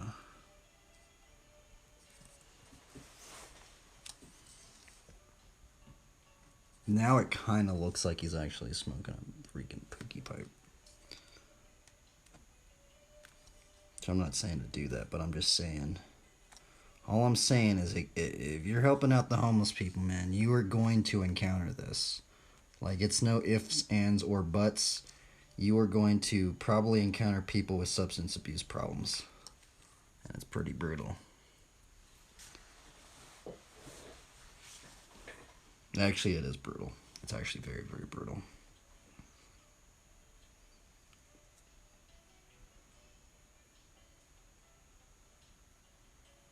I feel like I'm going to put one more shopping cart over here. Just to kind of show that.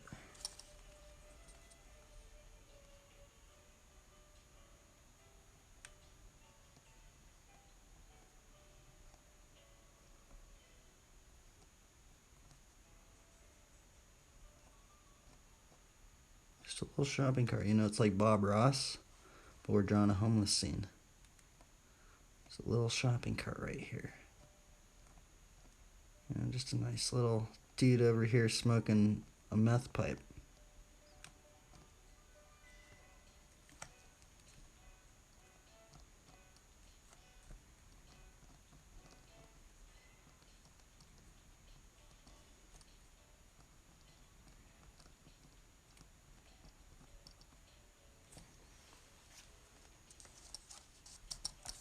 That doesn't even look like a shopping cart, but I mean, if you really looked at it, I guess you would maybe see it.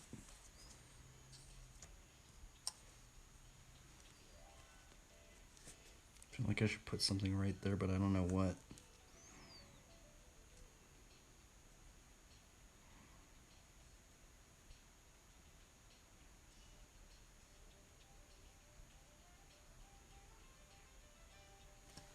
I think that's about it.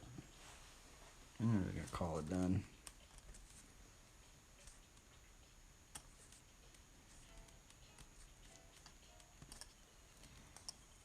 A couple more rows, some windows up in here.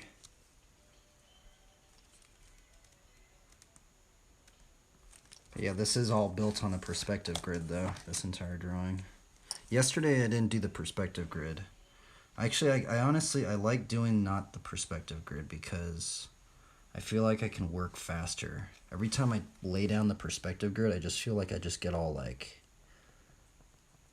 I don't know, like stiff or something.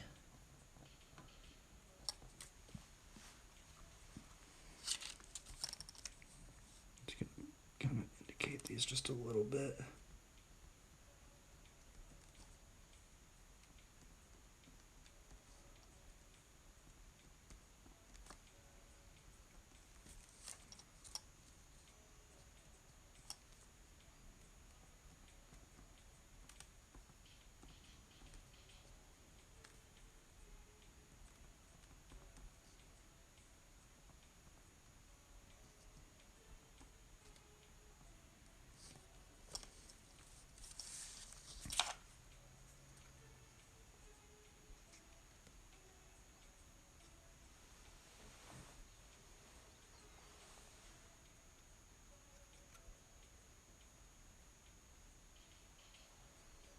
It's actually really weird because I drew this drawing very, very small.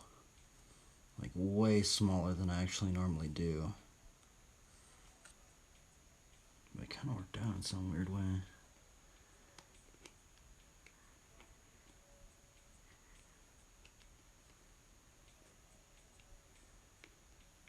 It's weird. That's a strange one for sure.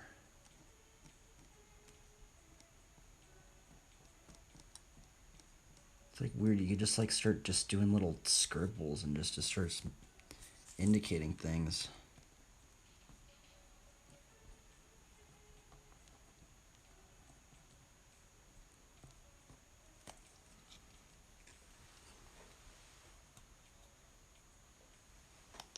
I feel like we're gonna put a couple windows up in here. A couple dots maybe.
This drawing is ridiculous, dude.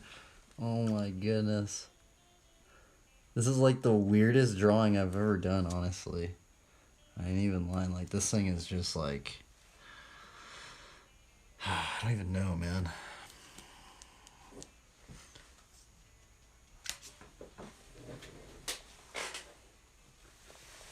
I messed this bike up, but I guess You know, I guess the good thing about drawing like homeless people bikes is that they probably don't have true wheels, right? Oops. So, you know, kind of, I guess that's the cool thing about drawing homeless people bikes is they probably don't have, you know, full on true wheels all the time.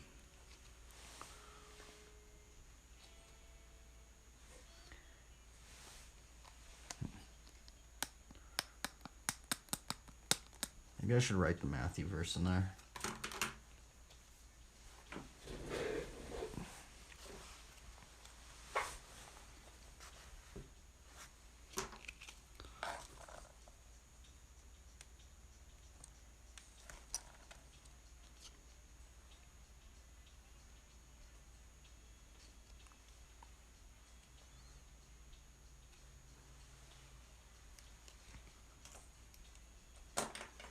Let's see here.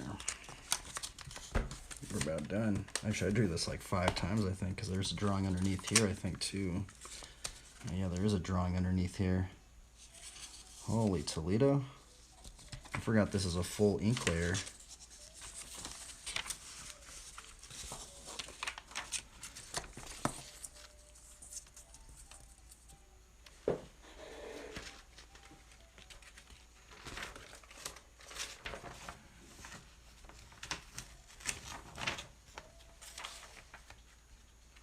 So I think if there's anything I learned today, I need to stop doing as many thumbnails. I feel like I get burnt out of, I get really burnt out drawing it over and over and over again. So I feel, how many times I draw it? I drew it 1, 2, 3, 4. Yeah, I literally drew it 5 times. Like, that's ridiculous. You know, like who, you know, it's like, it's just absurd. This is just, what in the world, all for this thing right here. I mean, I guess that's how it goes.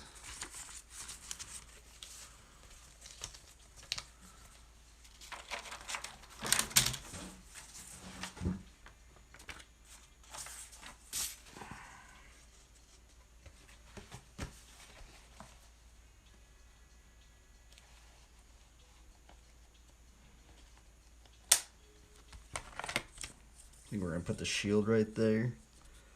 We write the verse. I don't know if I could fit it all in here, honestly.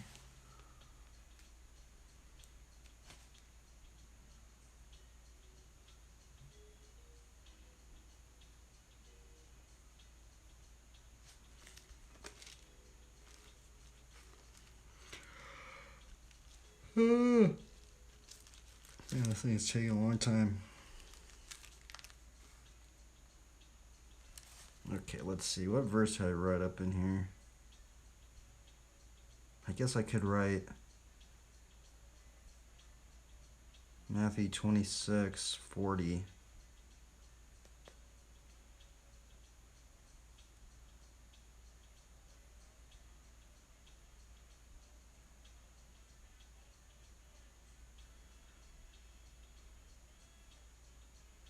Maybe I should write Matthew 26:45. I think I might be able to write it right here. Which side do I have more room on? Yeah, I probably write it right here.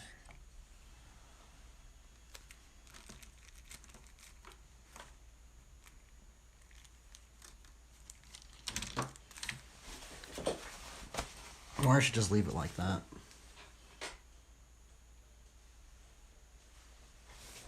I guess that'll kind of, if I write the verse in, I guess maybe I'll kind of show it a little bit more.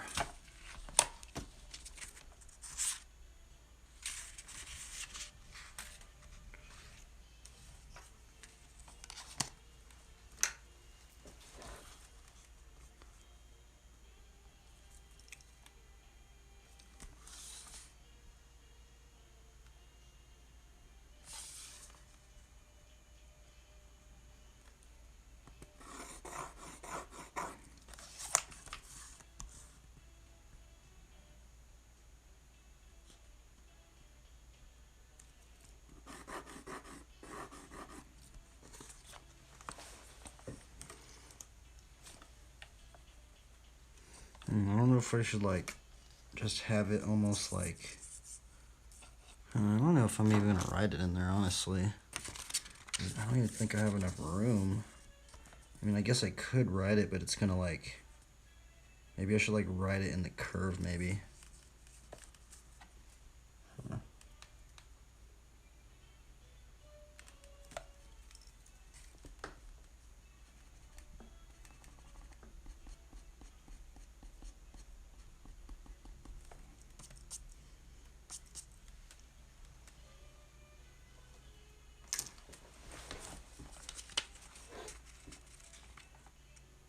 I guess we could try it out. I could just experiment.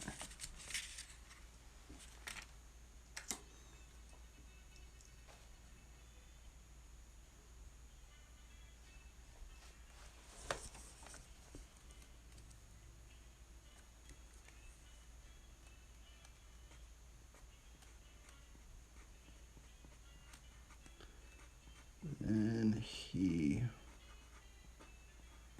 will answer.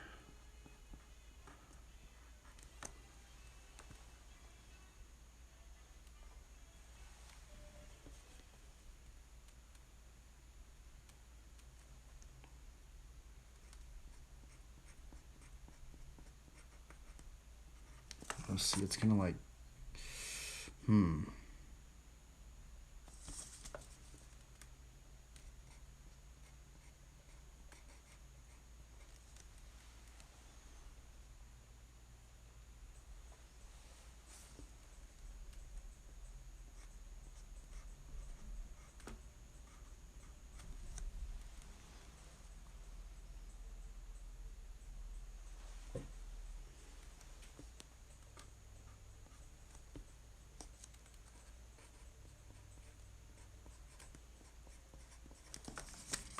Oh yeah, it's not gonna work.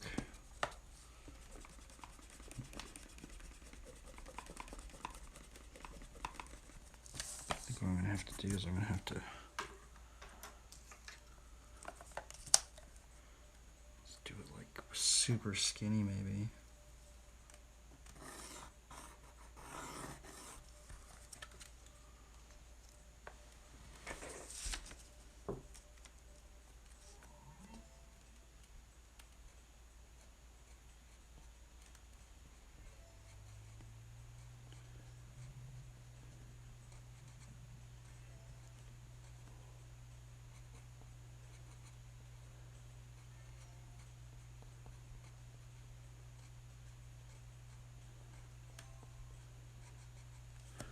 Then he will answer them saying,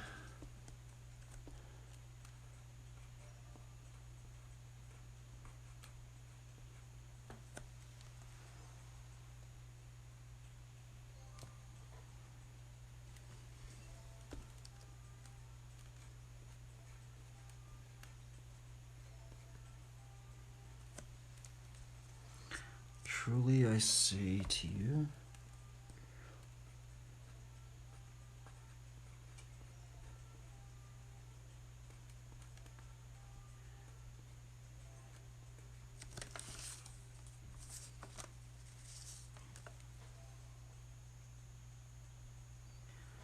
as you did not do,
That's Matthew 25:45.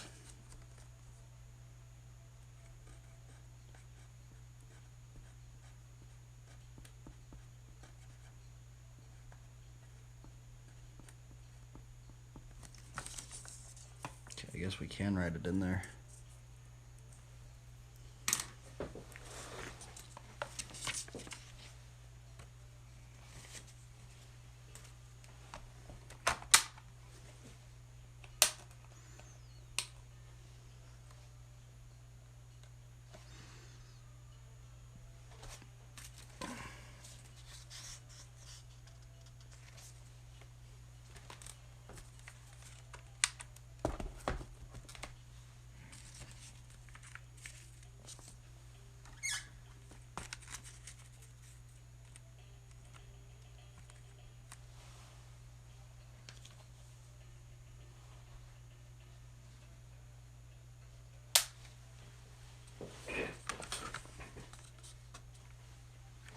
Alright, let's ink this in.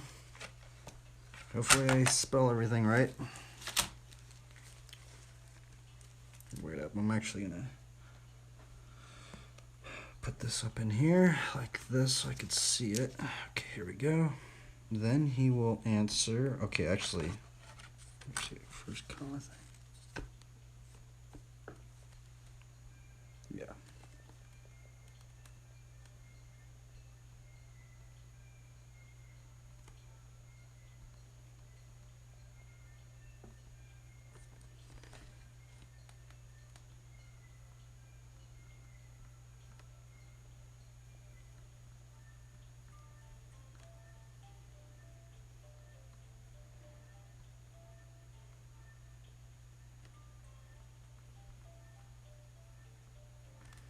Then he will answer them.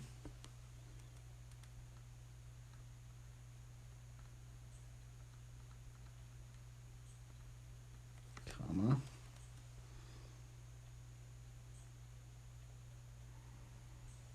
Saying, comma.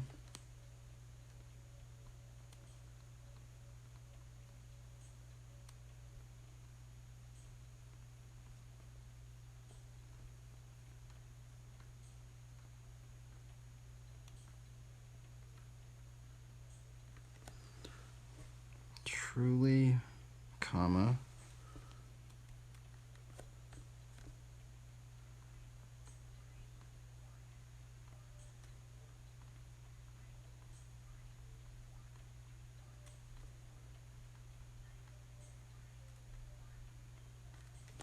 Truly I say to you, comma.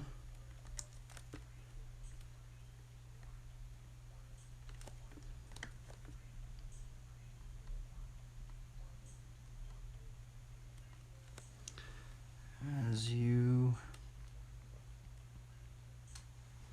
did not do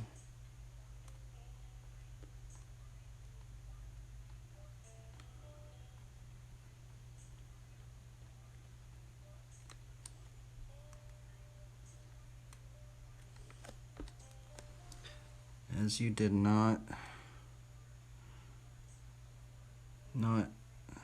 do it to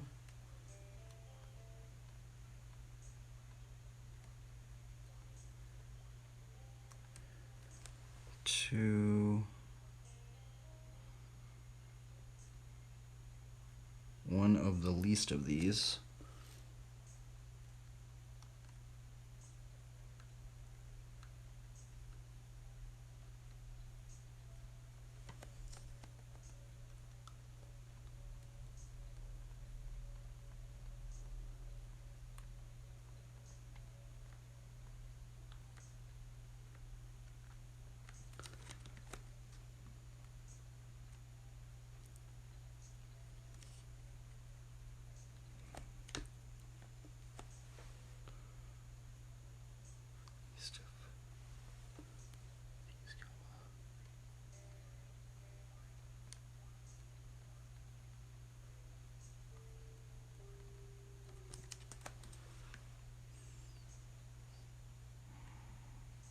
You did not do it to me.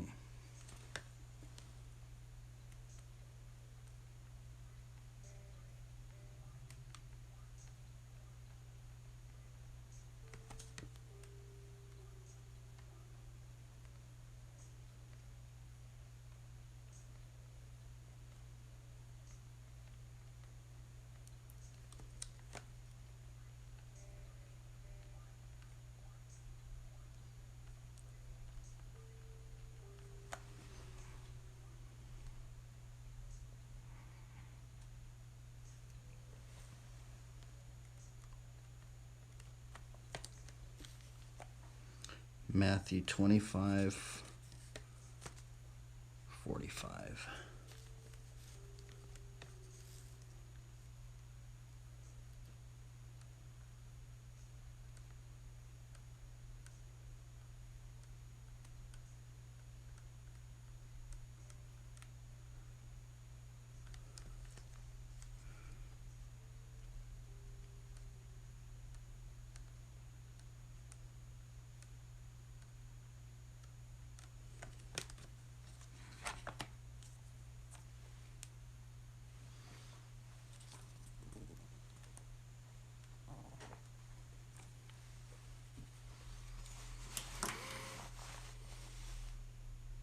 Maybe I should do a little box around it. That's okay. I guess we'll do. Where is the one we did the other day?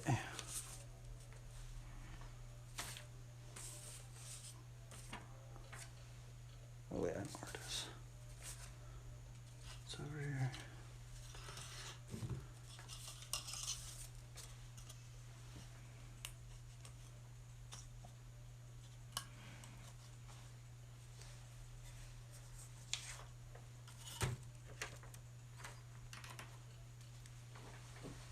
Guess I'll sign it really subtly.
There we go. And we're done. We are done. We have completed this drawing, which I was stressing on all day. Not gonna lie, I like this one better, a lot better, but it's okay. We got something done today. I guess that's what matters. We got something done.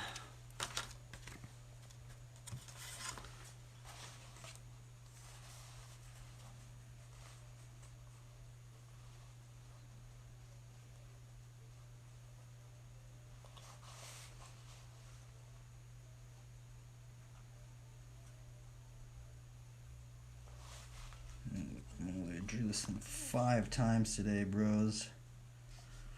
Holy moly, this is a marathon.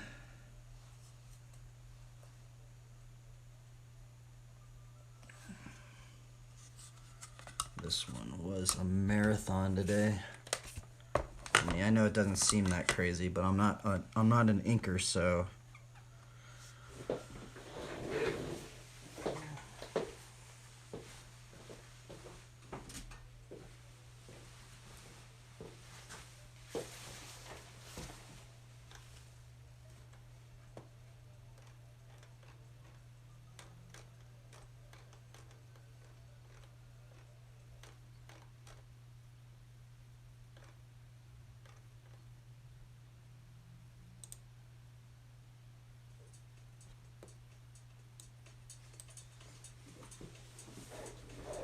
alrighty. Well, We finished something today, at least.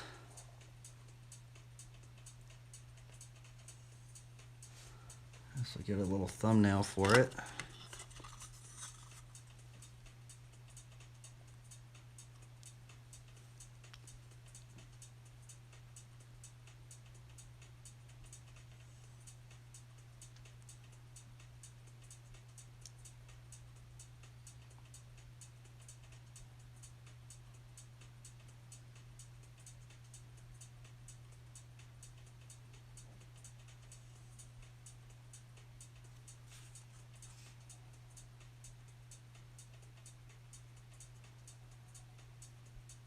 Alrighty. Hope everybody, hope you guys have a good one. Hopefully we could glorify God in some of this. Sorry, this one was really stressful today. There's just so many things I'm not good at. The inking, the perspective stuff. As you can see, there's two different ways I work. Or this is the newer way, doing the perspective stuff, which I normally don't do perspective stuff, so... But I've been trying to learn it, I guess. It's kind of interesting, though. It was interesting. Inking's scary. I wonder if, like, most other people think inking's scary, but, like, I guess it's really not. I don't know. There's something intimidating about inking for sure. So, anyway, guys, I guess we'll leave it with a Bible verse. And, let's see here. Oh yeah, I think there's one thing about inking, right? It's it does remind me to try and be bold. That's honestly one of the reasons why I wanted to learn inking, right? Is to, I guess, learn how to be a little bit more bold. But it's scary, man. And we'll end it with this one. The wicked flee when no one pursues, but the righteous are as bold as a lion. One of the reasons why I wanted to learn inking is because of you know, when I think about boldness, if you have a text you're going to put on something, if you put in that little bold italic, or I think it's an italic, or just like the bold thing, it like, you know, like makes the letters like all different. So, I'd like to think about that, but with like inking. But anyway, have a good one, everybody. Today's stream was a marathon, a lot of stress, I mean, I don't know if it was really that stressful, but to me it is. Just like inking is just brutal for me. So anyway, we're out of here. Peace out, guys.